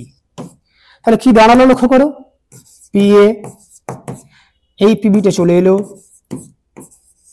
Minus এখানে P of A intersection B, এখানেও তাই। তাহলে দুটো আছে 2 into P of A intersection B. লক্ষ্য করো, এটাই আমাদেরকে প্রমাণ করতে দিয়েছিল যে এ আর বি ঘটনা দুটি ঠিক একটি ঘটার সম্ভাবনা P A plus P B minus 2 into P of A B. A B মানে এ আর বি গুণ আছে, গুণ মানে হলো ইন্টারসেকশন। ভালো করে এখানে কিছু কিছু প্রবাবিলিটির সিম্বল বলে দিচ্ছি। যখনই কমপক্ষে লেখা থাকবে কিংবা বা লেখা থাকবে কিংবা অথবা লেখা থাকবে কিংবা যোগ লেখা থাকবে, এই যে ফ্রেজগুলো লিখলাম, এই ফ্রেজগুলোর যদি কোনো একটা থাকে, তার মানে বুঝে যাবো এখানে ইউনিয়ন। আর যদি এখানে থাকে এবং ও আরেক এবং একসঙ্গে, উভয়ই, গুণ, এগুলো যদি থাকে কিংবা একত্রে, এগুলো যদি থাকে, তার মানে বুঝে যাব এটা মানে হচ্ছে ইন্টারসেকশন। এগুলো প্রবাবিলিটির পরিভাষা। আবার বলছি যখন কমপক্ষে লেখা থাকবে বা অথবা, এই যে যেমন এখানে অথবা ছিল, অথবার পরিবর্তে আমরা ইউনিয়ন চিহ্নটা ব্যবহার করেছি। তাই যে সমস্ত সিম্বলগুলো কাজে লাগবে কোথায় কোন সিম্বলটা কাজে লাগাবো তার জন্য এই ফরম্যাটটা তোমাদের সামনে দেখানো হলো। তাহলে এখানে ইন্টারসেকশন আছে, এখানে গুণ আছে, আমি বলেই ফেললাম ইন্টারসেকশন মানেই হলো গুণ। সুতরাং ওই প্রমাণ আর এই প্রমাণের মধ্যে বেসিক্যালি কোনো ফারাক নেই। তাহলে প্রথম যে প্রশ্ন নিয়ে তোমাদের সামনে আজকে হাজির হয়েছিলাম তার সুষ্ঠু সমাধান পরিবেশন করা হলো। এরপরে ঠিক পরের প্রশ্ন লক্ষ্য করো, 52টি তাসের এক প্যাকেট তাস থেকে আমরা এমন একটা মানে অঙ্ককে চয়েস করেছি যে অঙ্কটা সম্পর্কিত ফর্মুলা আগে প্রোভাইড করেছি। 52টা তাসের এক প্যাকেট তাস থেকে, তার মানে এখান থেকে পরিষ্কার এক প্যাকেট তাসের মধ্যে 52খানা তাস থাকে। সেই তাস থেকে কি করা হয়েছে, একটি ইস্কাবন অথবা ইস্কাবন ছাড়া অন্য তাসের টেক্কা তোলার সম্ভাবনা কত। এই টাইপের বেশ কয়েকটা অঙ্ক আজকে দেখাবো। এই বিশেষ ফরম্যাটটা তোমরা ধৈর্য নিয়ে দেখার চেষ্টা করো, তাহলে প্রবাবিলিটি আর কঠিন লাগবে না। ফর্মুলা বোঝার কাজ কমপ্লিট হয়ে গেছে, কিন্তু অঙ্ক করতে গেলে অঙ্কের একটা নিজস্ব যে ভাষা, সেই ভাষাটার উপর আমাদের এমফাসাইজ করতে হবে। কি বলছে লক্ষ্য করো, 52টি তাসের এক প্যাকেট তাস থেকে একটা তাস টানা হয়েছে, সেই তাসটা স্কাবন অথবা স্কাবন ছাড়া অন্য তাসের টেক্কা। যেটুকু নিচে আন্ডারলাইন করেছি খুব ভালো করে যদি খেয়াল রাখি, এই সেন্টেন্সটা একটা যৌগিক বাক্য। যৌগিক বাক্য মানে সেখানে দুই বা ততোধিক বাক্য আছে। এখানে নরমালি দুটো বাক্য আছে। একটা বাক্য হচ্ছে যে তাসটা টেনেছি সেটা ইস্কাবন হওয়ার ঘটনা, আরেকটা বাক্য হলো যে তাসটা টেনেছি সেটা ইস্কাবন ছাড়া অন্য তাসের টেক্কা তোলার ঘটনা। আর ওই দুটি সরল বাক্যকে অথবা এই কানেক্টরস বা এই অব্যয় বা এই কনজাংশনটা দিয়ে কানেক্ট করা হয়েছে। আবার বলছি, বাংলাতে আমরা শিখেছি, ইংরেজিতে আমরা শিখেছি, যখন দুটি সিম্পল বা সরল উক্তিকে কনজাংশন দিয়ে অব্যয় দিয়ে সংযুক্ত করা হয় তখন সেই উক্তিটাকে বলা হয় যৌগিক উক্তি। তাহলে এটাও একটা যৌগিক উক্তি, যেটুকু নিচে আমি আন্ডারলাইন করেছি। সেই যৌগিক উক্তিটা যে দুটি সরল উক্তির সংমিশ্রণ তৈরি, সেই উক্তি দুটো বললাম যে তাসটা টেনেছি সেটা ইস্কাবন হওয়ার ঘটনা, আর আরেকটা বললাম যে তাসটা টেনেছি সেটা ইস্কাবন ছাড়া অন্য তাসের টেক্কা তোলার ঘটনা। আমরা যখনই প্রবাবিলিটি পরিভাষায় যৌগিক বাক্য দেখতে পাবো, প্রথম কাজ হলো ওইখান থেকে দুটো সরল উক্তি বের করে নেওয়া। তাহলে লিখছি, লক্ষ্য করো, ধরি এ ইজ ইকুয়াল টু নির্বাচিত তাসটি। নির্বাচিত তাসটি বলতে 52টা তাসের প্যাকেট থেকে যে তাসটা টেনেছি সেই তাসটার কথা বোঝাতে চাইছি। তাহলে নির্বাচিত তাসটি এই যে ইস্কাবন হওয়ার ঘটনা, আর বি মানে কি আরেকটা যে সরল বাক্য আছে অথবার পরে যেটা, আবার লিখছি নির্বাচিত তাসটি ইস্কাবন ছাড়া অন্য তাসের টেক্কা হওয়ার ঘটনা। তাহলে কি বললাম, যখনই কোন প্রবাবিলিটির ভাষার মানে অঙ্কের ভাষার মধ্যে যৌগিক বাক্য দেখতে পাবো, এখানে যৌগিক বাক্য বলতে দু ধরনের যৌগিক বাক্য থাকতে পারে। কথাটা স্পষ্ট করে বলে দিই, তাহলে আমাদের পক্ষে আরো সহজ হয়ে যাবে। যৌগিক বাক্যতে দুটো সরল বাক্য অথবা এই কানেক্টরসটা দিয়ে সংযুক্ত থাকতে পারে, অথবা যৌগিক বাক্যটার মধ্যে দুটি সরল বাক্য এবং এই কানেক্টরসটা দিয়ে সংযুক্ত থাকতে পারে। এই দুটোর বাইরে হবে না। তাহলে এখানে দেখতে পেয়েছি অথবা, তাহলে অথবার আগে যেটা আছে ইস্কাবন, তাই লিখেছি ইস্কাবন হওয়ার ঘটনা। অথবার পরে যেটা আছে ইস্কাবন ছাড়া অন্য তাসের টেক্কা, সেটাই আমি লিখেছি। অর্থাৎ যৌগিক বাক্য থেকে যে দুটি সরল বাক্যের সংমিশ্রণ, সেই সরল বাক্য দুটি একটাকে এ একটাকে বি নাম দিয়েছি। তাহলে এবার লক্ষ্য করো, অতএব পি অফ এ, এই যে ইস্কাবন অথবার আগে যেটা আছে সেটাকে আমরা এ ধরেছি তাই এ লিখলাম। অথবা মানে এক্ষুনি বললাম প্রবাবিলিটির পরিভাষা, সেটা হলো ইউনিয়ন। অথবার পরে যে মানে ঘটনাটা আছে সেটাকে আমরা কি ধরেছি, বি।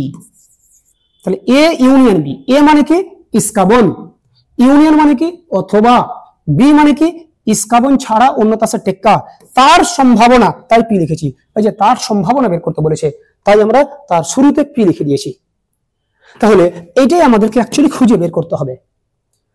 তাহলে এটা যদি খুঁজে বের করি তাহলে আমাদেরকে ফর্মুলার কাছে যেতে হবে। কি বলেছিলাম, ইউনিয়ন যখন থাকবে আগের আর পরের ঘটনা পরস্পর পৃথক কিনা দেখবো।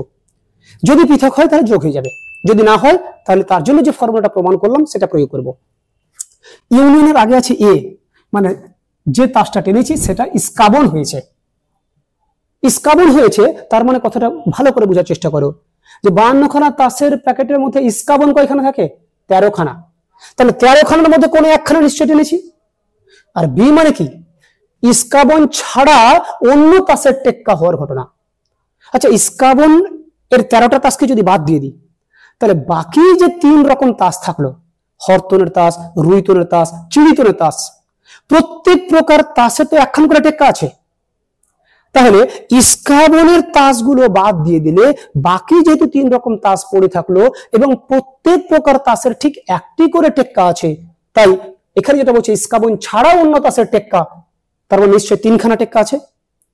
আবার বলছি কথাটা ছবির মাধ্যমে লক্ষ্য করো, একটু আগে যেটা দেখালাম, এখান থেকে কোনো একটা তাস টানলাম, টানার পরে আমি দেখছি তাসটা ইস্কাবন, তার মানে এই যে এই ঘটনাটা ঘটে গেছে।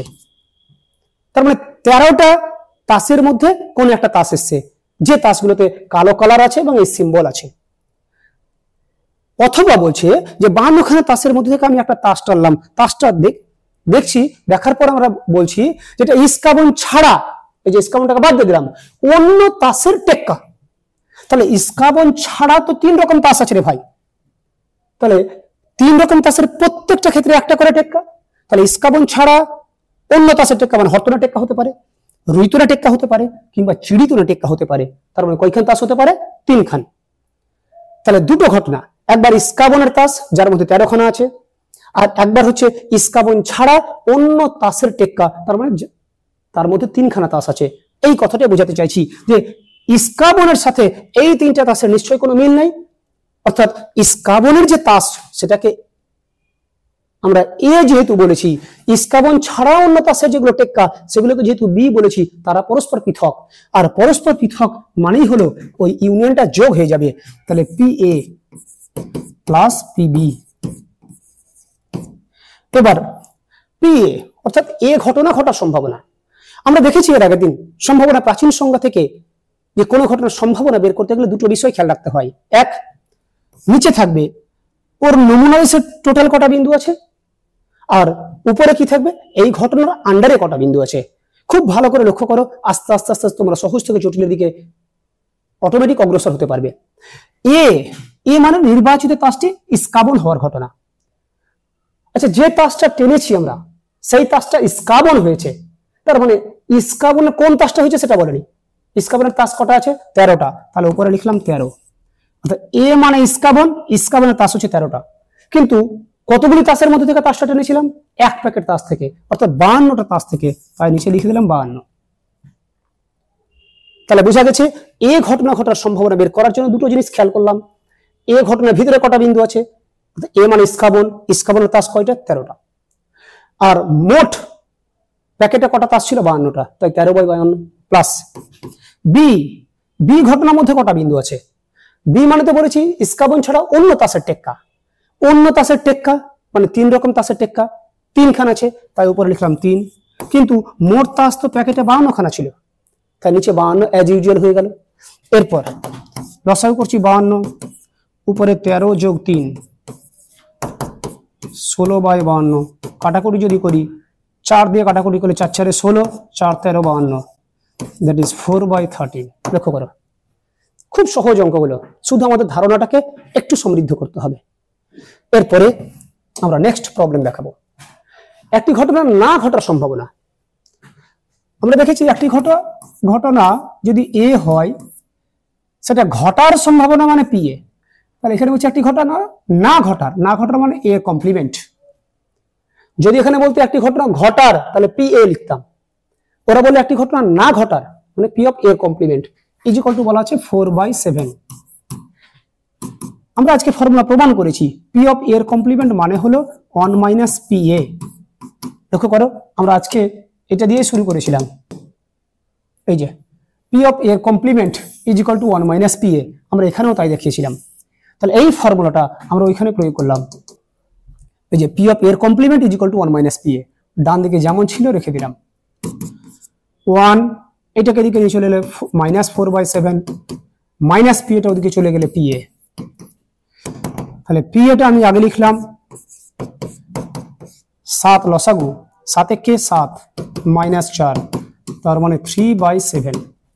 তাহলে একটি ঘটনা না ঘটার সম্ভাবনা বলেছিল 4/7, সেখান থেকে ফর্মুলা প্রয়োগ করে আমরা একটি ঘটনা ঘটার সম্ভাবনা বের করে নিয়েছি, পি এ সমান বের করে নিয়েছি। ওরা কি বলছে? ঘটনাটি প্রতিকূলে সুযোগ।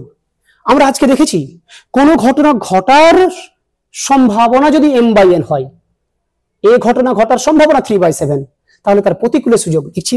অতএব প্রতিকূলে সুযোগ কি ছিল ফর্মুলা? n - m মানে 7 - 3 ইজ টু উপরে যেটা আছে 3, দ্যাট ইজ 4:3।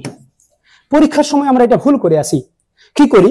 এখান থেকে সরাসরি প্রতিকূলে কিংবা অনুকূলে সুযোগ বের করে ফেলি না। আমাদের ফর্মুলাটা বলেছিল কোন একটা ঘটনা ঘটার সম্ভাবনা যদি m/n হয়, PA সমান যদি m/n হয়, এরকম বলেনি যে ঘটনাটা না ঘটার সম্ভাবনা যদি হয়। তার জন্য এখানে যেমন না ঘটার সম্ভাবনা বলেছিল, এইটাকে কাজে লাগিয়ে আমরা ফর্মুলা ব্যবহার করে ঘটনাটি ঘটার সম্ভাবনা আগে বের করব।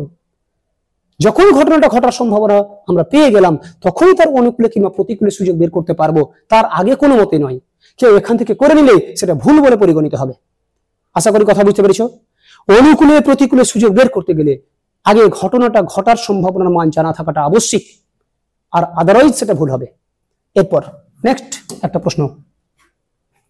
এওবিআই দুজন পরীক্ষার্থী, খুব সুন্দর মানের অঙ্ক, জয়েন্ট এন্ট্রান্সের মাধ্যমে ভর্তি হতে ইচ্ছুক দুজন পরীক্ষার্থী। এ এর নির্বাচিত হওয়ার সম্ভাবনা 0.5। এইটুকু কথার মধ্যে বলেই দিয়েছে এর নির্বাচিত হওয়ার সম্ভাবনা মানে PA কত? 0.5। এ ও বি এর একই সঙ্গে নির্বাচিত। আজকে আমি লিখেছিলাম একই সঙ্গে, যেখানে লেখা থাকবে তার মানে হলো ইন্টারসেকশন। তাহলে এ ইন্টারসেকশন বি, এদের নির্বাচিত হওয়ার সর্বাধিক সম্ভাবনা, এই যে সম্ভাবনা, তার জন্য P এর মান 0.3, less or is equal two 0.3। এখানে কিন্তু শুধু ইকুয়াল দিইনি, কেননা ওরা এখানে বললো এ ও বি এর একই সঙ্গে মানে ইন্টারসেকশন, নির্বাচিত হওয়ার সর্বাধিক কথাটা ইউজ করলো, মানে সবচেয়ে বেশি সম্ভাবনা তার জন্য P 0.3।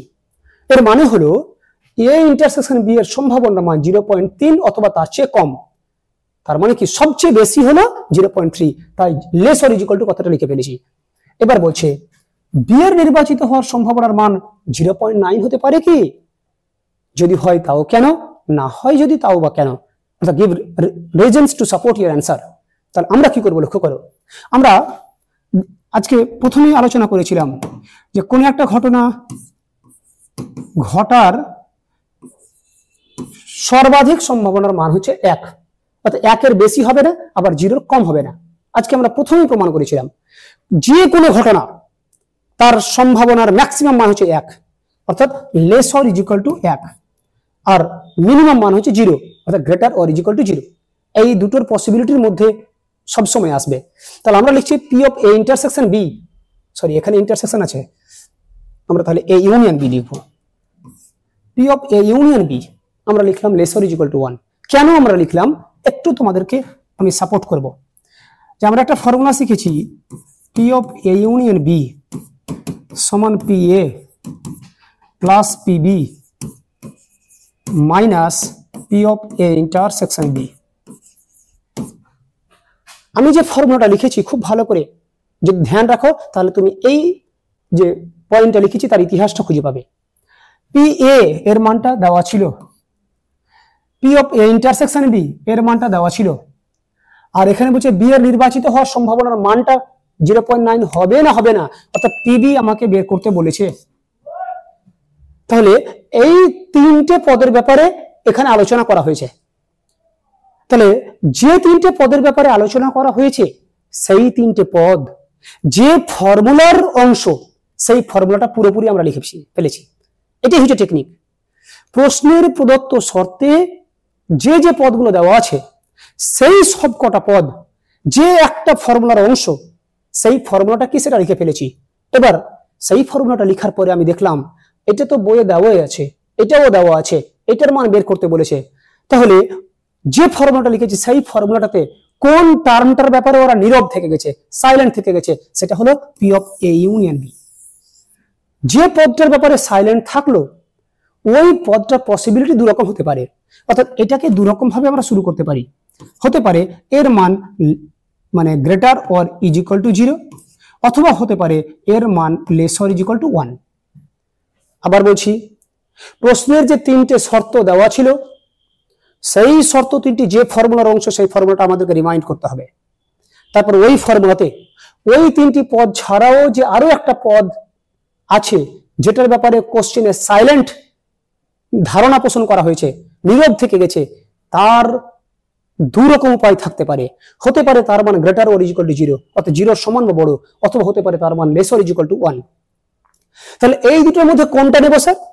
আমরা সেই মানটা চয়েস করব যে প্রশ্নের শর্তে লেস অর ইকুয়াল টু না গ্রেটার অর ইকুয়াল টু চিহ্ন আছে। যদি লেস অর ইকুয়াল টু থাকে তাহলে এই চিহ্নটা ব্যবহার করব, অর্থাৎ এই যে লেস অর ইকুয়াল টু 1 দিয়ে। কিন্তু যদি এখানে কোথাও গ্রেটার অর ইকুয়াল টু দিয়ে টার্ম থাকতো তাহলে কিন্তু আমরা এই জায়গাটাকে ব্যবহার করতাম, কারণ এখানে গ্রেটার অর ইকুয়াল টু চিহ্ন আছে। তাহলে আশা করি বুঝতে পেরেছো যে হঠাৎ করে এই টার্মটা কেন নিয়ে এলাম, কেন এই টার্মটা অ্যাবসেন্ট ছিল। স্যার এর তো দুরকম পসিবিলিটি, কেন এটা নিলেন তারও জবাব তোমরা পেয়ে গেছো, যেহেতু এখানে less or equal to type আছে। আশা করি ক্লিয়ার হয়ে গেছে। এরপর P of A union B এর মান যেটা লিখেছি সেটা লিখব। পি এর মান 0.5, পিবির মান জানি না, এর মানটা আমরা বসিয়ে দিচ্ছি 0.3, ম্যাক্সিমাম মানটাই বসালাম। পিবি 0.5 থেকে 0.3 বাদ দিলে 0.2, অতএব PB less or equal to 1 minus 0.2, finally PB less or equal to 1 থেকে 0.2 বাদ দিলে 0.8। তাহলে কি পেলাম লক্ষ্য করো, বি এর নির্বাচিত হওয়ার সম্ভাবনার মান 0.8 অথবা তার চেয়ে ছোট, অর্থাৎ 0.8 এর বেশি হবে না। ওরা বলছে বি এর নির্বাচিত হওয়ার সম্ভাবনার মান 0.9 হতে পারে কি? কখনোই পারবে না। তাহলে লিখে দিচ্ছি, অতএব বি এর নির্বাচিত হওয়ার সম্ভাবনার মান 0.9 হতে পারে না, কেননা আমরা ম্যাক্সিমাম মান দেখলাম 0.8। আশা করি বুঝতে পেরেছো। এরপরে নেক্সট একটা প্রশ্ন লক্ষ্য করো, একটি শ্রেণীতে 30 জন বালক আর 20 জন বালিকা আছে এবং অর্ধেক বালক ও অর্ধেক বালিকা নীল চক্ষু বিশিষ্ট। আচ্ছা তোমরাই বলো দেখি প্রথম প্রশ্ন মানে লাইনটা থেকে, যে শ্রেণীটাতে মোট কতজন স্টুডেন্ট আছে? 30 প্লাস 20 অর্থাৎ 50 জন, তার মধ্যে 30 জন বালক 20 জন বালিকা। তারপরে বলছে অর্ধেক বালক নীল চক্ষু বিশিষ্ট, তাহলে 30 জনের অর্ধেক বালক মানে 15 জন বালকের নীল চোখ আছে, আর 20 জনের অর্ধেক বালিকা মানে 10টা মেয়ের নীল চোখ আছে। শ্রেণী থেকে উদ্দেশ্যহীনভাবে একজনকে নির্বাচন করা হলে, মনে করে এইরকম একটা ক্লাসরুম যেখানে 30টা ছেলে আছে 20টা মেয়ে আছে, যেখানে 30টা ছেলে অর্ধেক অর্থাৎ 15টা ছেলের নীল চোখ আছে, 20টা মেয়ের অর্ধেক মেয়ে অর্থাৎ 10টা মেয়ের নীল চোখ আছে। এইরকম একটা ক্লাসরুম থেকে বাইরে থেকে কেউ একজন একটা স্টুডেন্টকে ডাকলো। যে স্টুডেন্টটাকে ডাকলো, বুঝে শ্রেণী থেকে উদ্দেশ্যহীনভাবে একজনকে নির্বাচন করা হলে সে বালক অথবা নীলচক্ষু বিশিষ্ট হওয়ার সম্ভাবনা। আবার লক্ষ্য করো, যার নিচে আন্ডারলাইন করেছি সেটা যৌগিক বাক্য, এখানেও দুটো সরল বাক্য আছে এবং সেই সরল বাক্য দুটিকে অথবা এই কানেক্টরসটা সংযুক্ত করে রেখেছে। তাহলে অথবার আগে যেটা সেটা একটা ঘটনা ধরবো, অথবার পরে যেটা সেটা আরেকটা ঘটনা ধরবো। তাহলে লিখছি, ধরি এ ইজ ইকুয়াল টু উদ্দেশ্যহীনভাবে নির্বাচিত শিক্ষার্থীটি, উদ্দেশ্যহীনভাবে, এখানে উদ্দেশ্যহীনভাবে কথাটা কেন ইউজ করা হয়েছে বলি, যে এই যে 50 জনের একটা ক্লাসরুম ছিল, সেখান থেকে একজনকে ডাকা হয়েছে, অর্থাৎ বাইরে থেকে যিনি ডাকছেন তিনি একজনকে ডাকছেন, কোনো একজনের হেল্প দরকার। মানে এর মধ্য দিয়ে কিন্তু ওই বাইরেকার ব্যক্তিটার এরকম কোনো উদ্দেশ্য নয় যে কোনো একটা পার্টিকুলার ছেলেকে কিংবা কোনো একটা পার্টিকুলার মেয়েকে আসতে হবে, যে কোনো একজন গেলেই হলো। তার জন্য বলছে উদ্দেশ্যহীন ভাবে, ওনার এমন কোনো উদ্দেশ্য নয় যার মধ্য দিয়ে সে কোনো পার্টিকুলার একটা ছেলেকে কিংবা একটা মেয়েকে বাইরে ডাকছে। ওর উদ্দেশ্য ও কোনো একটা মানে সাহায্য চাইছে, যার মানে যে সাহায্যটা যে কোনো একজন এলেই হয়ে যাবে। তাই এখানে লেখা হয়েছে উদ্দেশ্যহীন ভাবে নির্বাচিত শিক্ষার্থীটি বালক হওয়ার ঘটনা, এবং বি ইজ ইকুয়াল টু উদ্দেশ্যহীনভাবে নির্বাচিত শিক্ষার্থীটি অথবা পরে যেটা আছে নীল চক্ষু বিশিষ্ট হওয়ার ঘটনা। যখনই যৌগিক বাক্য থাকবে আমরা এরকম করে ধরে নেব। এবার লক্ষ্য করো, পি অফ অথবা আগেরটাকে ধরেছি এ, অথবা মানে বলেছি ইউনিয়ন, অথবা পরেরটাকে ধরেছি বি, তারই তো সম্ভাবনা বের করতে বলেছে, তাই এখানে পি লিখেছি। তাহলে P of A union B এর ফর্মুলা আজকে প্রমাণ করে শিখিয়েছি কি, P A plus P B minus P of A intersection B. লক্ষ্য করো এখানে ইউনিয়ন ছিল, ইউনিয়ন যেহেতু আছে তার আগের এবং পরের ঘটনাটা পরস্পর পৃথক কিনা দেখবো। এর আগে আছে বালক, এরপরে আছে বি মানে নীল চক্ষু বিশিষ্ট। বালক আর নীল চক্ষু বিশিষ্ট এরা কিন্তু পরস্পর পৃথক নয়, কারণ বালকের ভিতরে নীল চক্ষু বিশিষ্ট স্টুডেন্ট আছে। যেহেতু তারা পরস্পর পৃথক নয় তাই আমরা এই ফর্মুলাটা ফেলে দিয়েছি। এবার চলে আসছি, লক্ষ্য করো পি এ। আমরা তো জানি যে ক্লাসরুমটাতে স্টুডেন্টের সংখ্যা 50, তাই নিচে স্টুডেন্ট লিখে দিলাম। এ মানে বালক হওয়ার ঘটনা, ওই যে এ মানে তো ধরেছি বালক হওয়ার ঘটনা। তোমরাই বলো দেখি ওই শ্রেণীটাতে মোট কতজন বালক ছিল? 30 জন। প্লাস আবার লিখছি শ্রেণীটাতে মোট স্টুডেন্ট 50 জন ছিলই। বি মানে কি? নীল চক্ষু বিশিষ্ট। অর্থাৎ টোটাল শ্রেণীটাতে নীল চক্ষু বিশিষ্ট স্টুডেন্ট কটা? আমরা দেখেছি 15টা ছেলের নীল চোখ আছে আর 10টা মেয়ের নীল চোখ আছে। তাহলে টোটাল ক্লাসরুমটাতে 15 যোগ 10, এই যে এখানে লিখছি 15 যোগ 10 অর্থাৎ 25 জন স্টুডেন্ট নীল চোখ আছে। মাইনাস আবার নিচে 50 দিয়ে দিলাম যেহেতু মোট student 50। A intersection B. A মানে কি? এ মানে ধরেছি বালক, বি মানে কি? নীল চোখ, ইন্টারসেকশন মানে একসঙ্গে। তাহলে এই কথাটার মানে বুঝাচ্ছে যে কতজন নীল চক্ষু বিশিষ্ট বালক আছে, মানে বালক তো হয়েছে কিন্তু নীল চক্ষু বিশিষ্ট বালকের কথা বলতে চাইছে। অর্থাৎ দুটোই যাতে একসঙ্গে ঘটে। বি মানে নীল চক্ষু বিশিষ্ট, এ মানে বালক, ইন্টারসেকশন মানে একসঙ্গে।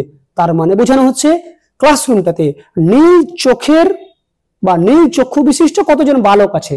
এটা পেয়েছিলাম কত? 15 জন, অর্থাৎ 30 জন বালকের অর্ধেক জন। এবার ক্যালকুলেশন যদি করি, লক্ষ্য করো 50 লসাগু, উপরে 30, 15 আর 10 25, মাইনাস হচ্ছে 15, 30 আর 25 55, থেকে 15 বাদ 40 বাই 50, কাটাকুটি যদি করি দ্যাট ইজ 4/5। এরপর নেক্সট, যদি যথেচ্ছভাবে 16টি তারিখ উল্লেখ করা হয়, এক্সেপশনাল টাইপের অঙ্ক, তবে তাদের মধ্যে 3টি রবিবার হওয়ার সম্ভাবনা কত? গোটা বছরের মধ্যে 16টা তারিখ তোমাকে বলে দেওয়া হয়েছে। মনে করো এই 2025 যে শিক্ষাবর্ষ, সেই 2025 শিক্ষাবর্ষের 16টা স্পেশাল তারিখ আমাদের বোর্ডে লিখে দিয়েছে। মনে করো একটা হচ্ছে নেতাজির জন্মদিন, একটা হচ্ছে প্রজাতন্ত্র দিবস, একটা হচ্ছে মে দিবস, একটা স্বাধীনতা দিবস, একটা গান্ধীজির জন্ম জয়ন্তী, একটা বড়দিনের উৎসব, একটা 14ই নভেম্বর অর্থাৎ শিশু দিবস। এইরকম করে 14টা তারিখ আমাদেরকে মেনশন করে দিয়েছে, 16টা তারিখ মেনশন করে দিয়েছে।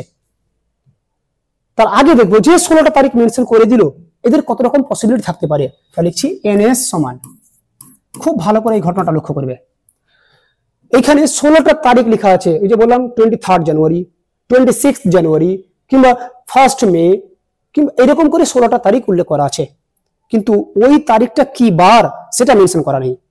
এবার ভালো করে শুনো, প্রথম যেটা তারিখ, মনে করো 23 জানুয়ারি, সে শুধু 2025 সালের নয়, যে কোনো সাল নিয়ে কথা হচ্ছে।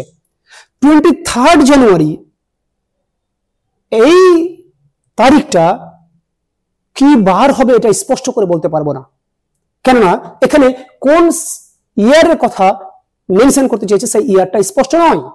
তাই কেউ 2025 ধরে যদি করি তাহলে এটা একরকম দিন হবে, আবার যদি 2026 অনুযায়ী ধরি সেটা আর একরকম বার বা দিন হবে।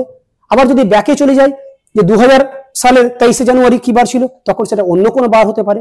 তাহলে যেহেতু ইয়ারটা এখানে ফিক্সড নয়, তাই শুধুমাত্র 23 জানুয়ারি এই কথাটার উপরে গুরুত্ব আরোপ করা হলে সেই তারিখটা সপ্তাহের 7 দিনের মধ্যে যে কোনো দিনই হতে পারে। অর্থাৎ প্রথম তারিখটা 7 রকম উপায়ের কোন একটা উপায়ে আসতে পারে, 7টি বারের কোন একটা বার হতে পারে। হওয়ার পরে যেটা হয়ে গেল সেটাকে মনে করো ক্রস করে দিলাম, অর্থাৎ 23 জানুয়ারি এটাকে ক্রস মেরে দিলাম, কেন এর কাজটা হয়ে গেছে, এটা বাদ। এরপরে চলে এলো মনে করো যে 1 মে, এরকম করে দ্বিতীয়টা দেখছি। 1 মে কোন ইয়ারে সেটা স্পষ্ট নয়, শুধু এটাই বলে দিয়েছে 1 মে। তাহলে সেই দিনটা সপ্তাহের যে কোনো দিনই হতে পারে, অর্থাৎ এটাও 7টি বারের কোনো একটি বার হতে পারে, তাই ইন্টু 7। দ্বিতীয়টার জন্য আবার 7 হলো, এটাও কেটে দিলাম। আবার তৃতীয়টা মনে করো এরকম দেওয়া আছে 5 জুন, 5 জুন, তাহলে ওই দিনটাও অর্থাৎ ওই তারিখটাও সপ্তাহের 7টা বারের যে কোনো একটা বার হতে পারে। আমি বলছি না 7টা বার হবে, 7টা বারের মধ্যে কোনো একটা বার, তাই লিখছি এখানেও 7টা বারের কোনো একটা বার। তাহলে এই করতে করতে লক্ষ্য করে 3টে ডেট নিয়েছি, 3টে 7 পেয়েছি, তাহলে এরকম করে কটা ডেট আছে? 16টি ডেট আছে। তাহলে নিশ্চয় এই 7 গুলো 16 বার হবে। আশা করি বুঝতে পেরেছ। প্রত্যেকটা ডেটের জন্য 7 পাচ্ছি, দ্বিতীয়টার জন্য আবার 7, অর্থাৎ দুটোর জন্য দুটো 7, তিনটের জন্য 3টে 7, তাহলে 16টা ডেটের জন্য 16টা 7 পাবো। তাই লিখেছি 7 গুলো 16 বার। এখন লক্ষ্য করো 7 গুলো যদি দুটো থাকে তাহলে 7 স্কোয়ার, 3টে থাকলে 7 কিউব, আছে কটা? 16, তাহলে 7 টু দি পাওয়ার 16। তাহলে টোটাল যে ঘটনাটা তার নমুনা দেশে নমুনা বিন্দু সংখ্যা হলো 7 টু দি পাওয়ার 16, অর্থাৎ 7 টু দি পাওয়ার 16। তারপরে কি বলছে? তাদের মধ্যে 3টি রবিবার হওয়ার সম্ভাবনা, যার সম্ভাবনা বের করতে বলবে। আমি এর আগের দিন অঙ্কের মাধ্যমে দেখিয়েছিলাম, সেটাকে একটা ঘটনা ধরে নেব। দেখছি ধরি a ইজ ইকুয়াল টু 3টি রবিবার হওয়ার ঘটনা। তাহলে লক্ষ্য করো আমরা দেখব এই এ ঘটনার আন্ডারে কটা বিন্দু আছে, অর্থাৎ এম এর সমান কত। এই জায়গাটা আবার তোমাদের সামনে আমি নতুন রূপে নবরূপে টেকনিক দিয়ে বোঝানোর চেষ্টা করছি। এই যে 16টা ডেট আমাদেরকে বলে দিয়েছিল, বলছে 16টা ডেটের মধ্যে 3টে যাতে রবিবার হয়। আচ্ছা কোন 3টে রবিবার হবে সেটা কি বলেছে? কখনোই বলেনি যে প্রথম 3টে রবিবার, না শেষের 3টে রবিবার, না মিডলের 3টে রবিবার, আমরা কোনো কিছু জানি না। 16টা ডেটের মধ্যে ওরা বলে 3টা ডেট অবশ্যই রোববার আছে। যখন আমরা স্পষ্ট করে বলতে পারবো না কোন 3টে ডেট রবিবার, তখন ম্যাথমেটিক্স বলছে 16C3 উপায়ে 3টে রবিবার আসতে পারে। আবার বলছি, এখানে মনে করে 16 জন স্টুডেন্ট বসে আছি, বাইরে থেকে 3 জন স্টুডেন্টকে ডাকা হলো। আচ্ছা কোন 3 জন স্টুডেন্ট বাইরে যেতে পারে এটা স্পষ্ট করে কেউ বলতে পারবো না। প্রথম বেঞ্চে 3 জন যেতে পারে, দ্বিতীয় বেঞ্চে 3 জন যেতে পারে, শেষের দিক থেকে 3 জন যেতে পারে, প্রথম বেঞ্চ থেকে একজন, মিডলে থেকে একজন, শেষের দিক থেকে একজন যেতে পারে। তাহলে মোট কতগুলি উপায়ে যেতে পারে, কতগুলি পসিবিলিটি রয়েছে? যতগুলি উপায়ে 3টে স্টুডেন্ট বাইরে যেতে পারে সেটা ম্যাথমেটিক্স বলছে 16C3 উপায়ে 16টা স্টুডেন্টের মধ্য থেকে 3টে স্টুডেন্ট বাইরে যেতে পারে। অর্থাৎ 16টা প্রদত্ত ডেটের মধ্য থেকে 3টে ডেট রবিবার হতে পারে 16C3 উপায়ে। তার মানে কি হলো লক্ষ্য করো, 3টে ডেট রবিবার হয়ে গেছে। যে 3টে ডেট রবিবার হয়ে গেছে ওটিকে আর আমরা কাউন্ট করব না, কেননা ওটা রোববার বলে দিয়েছি যে ওই ডেটগুলো রোববার হয়েছে। এবার তাহলে বলো মোট 16টা ডেটের মধ্যে 3টি রবিবার এটা বলে দিল। যখন 3টে রবিবার বলে দিল তার মানে কোনো 3টে দিন বা কোনো 3টে ডেট রোববার হয়ে গেছে, তার ওইগুলো কি বার হবে এটা আর আলোচনা করা আমাদের যুক্তিসঙ্গত হবে না, কারণ সেটা হয়ে গেছে রোববার। তাহলে বাকি আর কটা ডেট থাকলো? 16টা থেকে 3টে যদি বাদ দিই বাকি 13টি ডেট পড়ে থাকলো, বাকি 13টি ডেট। এখন ভালো করে দেখো, এই যে 13টা ডেটের মধ্যে এখন যে প্রথম ডেটটা পড়ে থাকবে, সেই প্রথম ডেটটা সপ্তাহের মধ্যে কোন বার হবে, কোন দিন হবে, সেটা আর যাই হোক সেটা কিন্তু আর রোববার হবে না। কেন এই 13টার মধ্যেও যদি রোববার হয়ে যায় তাহলে তো 4টে রবিবার হয়ে গেল, 3টে রবিবার হবেই, তার বেশি হবে না, ওটা স্পষ্ট করে বলা আছে। তাহলে বাকি যে 13টা ডেট ওদের ক্ষেত্রে নিশ্চয়ই 7 রকম পসিবিলিটি তৈরি হবে না, 6 রকম হবে, অর্থাৎ রবিবারটা বাদ দিয়ে হবে। তাহলে বাকি 13টা ডেটের প্রথম ডেটটা 6টি বারের কোন একটি বার হতে পারে, দ্বিতীয় যেটা ডেট সেটাও আবার 6টি বারের মধ্যে কোন একটা বার হতে পারে। এই করতে করতে 6 গুলো কতবার থাকবে না, তো 13 বার। আবার বলছি এই আলোচনাটা খুব সুন্দর ভাবে শোনা দরকার। যেভাবে 16টা ডেটের ক্ষেত্রে প্রত্যেকটা ডেট 7 বার করে আসছিল, ওই একই রকম ভাবে বললাম 13টা ডেটের মধ্যে প্রত্যেকটা ডেট 6 বার করে আসবে। কেন স্যার একবার কম? ওই তো বলেই দিলাম, যদি এখানে 7 বার বলি তার মানে সেই ডেটটা রবিবার হতে পারে, আর যদি বাই চান্স রবিবার হয়ে যায় তখন তো 3 এর বেশি রবিবার হয়ে গেল। ওরা তো বলে 3টে রবিবার, আর 3টে রবিবার কত উপায় সেটা তো আমি স্পষ্ট করে লিখেই দিয়েছি। সুতরাং ওই রবিবারের গল্প শেষ, মানে সপ্তাহের 7টা দিনের মধ্যে থেকে রোববারটাকে কেটে বাদ দিয়ে দাও, তাহলে নিশ্চয়ই 6টা ডেট পড়ে থাকলো। তাহলে এখন এই যে 13টা ডেট, সেই 13টা ডেটের প্রথম ডেটটা সপ্তাহের যে রিমেইনিং 6টা দিন তার কোনো একটা দিন হতে পারে। আবার দ্বিতীয়টা আগের মতোই রবিবার বাদ দিয়ে যে সপ্তাহের 6টা দিন, সেই 6টা দিনে কোনো একটা দিন হতে পারে। এইরকম করতে করতে 6 গুলো 13 বার পর্যন্ত যাবে। তাহলে এটা লিখে দিলাম 16C3 ইন্টু 6 গুলো যদি দুবার থাকে 6 স্কোয়ার, 3 বার থাকলে 6 কিউব, আছে 13 বার, তাহলে 6 টু দি পাওয়ার 13। তাহলে ফাইনালি এ ঘটনা ঘটার সম্ভাবনা PA ইজ ইকুয়াল টু কি শিখেছিলাম, MA বাই NS। MA মানে কত, 16C3 into 6 to the power 13 by NS এর মানটা পেয়েছি 7 টু দি পাওয়ার 16। তোমরা এরকম রেখে দিতে পারো, কোনো সমস্যা নেই। কেউ যদি মনে করে যে স্যার 16C3 কে ক্যালকুলেশন করবো, করতে পারো, আবার নাও পারো, you will get full marks, এতে কোনো সমস্যা নেই। তাহলে নতুন ধরনের প্রশ্নের সমাধান তোমাদের সামনে পরিবেশন করা হলো। সব শেষে এবারে আর একটা বিশেষ ধরনের অঙ্ক দেখিয়ে আমরা আজকের পর্ব থেকে বিদায় নেব। একটি থলিতে 5টা কালো, এই যে একটা থলি আছে মনে করো, যার মধ্যে 5টা কালো বল, 4টি সাদা বল মানে হোয়াইট এবং 6টি লাল বল। তা লক্ষ্য করো তো ওই ব্যাগটাতে টোটাল কটা বল আছে, টোটাল বল আছে 5 আর 4 9 আর 6 15টা। তাহলে লিখছি NS সমান মোট বল কটা আছে, 15টা বললাম, এই যে মোট বল 15টা। তার মধ্যে কি কালারের কটা বল আছে সেটা বলে দিয়েছি। এবার কি করতে বলা হয়েছে, থলি থেকে উদ্দেশ্যহীন ভাবে 5টি বল তোলা হলো। অর্থাৎ তোমাদেরকে বলা হলো এইরকম ব্যাগ থেকে, যে ব্যাগের মধ্যে 15টা বল আছে, যার মধ্যে 5টা কালো, 4টা সাদা, 6টা লাল, এইরকম 15টা বল আছে, ওই রকম ব্যাগ থেকে তুমি 5টা বল তুলে নাও। তাহলে 15টা বলের মধ্যে থেকে 5টা বল তুলতে পারি ম্যাথামেটিক্স এর উপায়ে 15C5 উপায়ে। কত উপায় বললাম, 15C5 উপায়ে, যেটা কম্বিনেশন বা সমবায় চ্যাপ্টার থেকে আমরা শিখে এসেছি। এরপর কার সম্ভাবনা বের করতে বলেছে, ঠিক 2টি কালো বল হওয়ার সম্ভাবনা। আমি বলেছি যার সম্ভাবনা বের করতে বলবে সেটাকে এ ধরে নেব। লিখছি ধরি A ইজ ইকুয়াল টু ঠিক 2টি কালো বল হওয়ার সম্ভাবনা, কালো বল হওয়ার ঘটনা। যার সম্ভাবনা বের করতে বলবে সেটাকে ঘটনা ধরবো।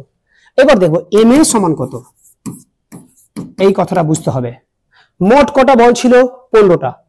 15টা বলের মধ্য থেকে আমরা কটা বল তুলেছি, এই যে 5টা বল তুলেছি। ওই যে 5টা বলের মধ্যে যাতে 2টা বল এক্স্যাক্টলি কালো হয়। আচ্ছা, এখান থেকে তোমরা 5টা বল তুলেছো, আমি জিজ্ঞাসা করলাম যে আচ্ছা যে 5টা বল তুলেছো তার মধ্যে কালো কটা আছে, তোমরা বলে স্যার 2টো কালো। এখান থেকে একটা জিনিস তোমাদেরকে বুঝতে হবে, স্যার 2টা কালো বল তুলেছি, তার মানে বাকি যে 3টে বল, সেই 3টে বল কালো নেই। সেই 3টে বল কি সেটা কিন্তু স্পষ্ট করে বলতে পারবে না যে সেগুলো লাল না সাদা, তবে এটা বলতে পারবে সেগুলো কালো নয়। আচ্ছা, কালো বল কটা ছিল, 5টা। এখান থেকে তাহলে 2টো বল তোলা হয়েছে। যেহেতু তোমরাই বললে যে স্যার আমরা যে 5টা বল তুলেছি তার মধ্যে 2টো কালো বল, তাহলে 2টো কালো বল কিভাবে তুলতে পারো, ব্যাগের মধ্যে 5টা কালো বল ছিল, সেখান থেকে নিশ্চয়ই 2টো টেনেছো। আর ব্যাগের মধ্যে যে আরো 10টা বল ছিল যেগুলো কালো কালারের নয়, সেখান থেকে কটা তুলেছো, তাহলে সেখান থেকে নিশ্চয়ই 3টে বল তুলেছি, তবেই তো 5টা বল হয়েছে। তা লক্ষ্য করে কি বলছি, আমরা ব্যাগ থেকে যে 5টা বল তুলেছি সেই 5টা বলে যে 2 যোগ 3 ইজ ইকুয়াল টু 5, যে 5টা বল তুলেছি তার মধ্যে এক্স্যাক্টলি 2টো বল কালো।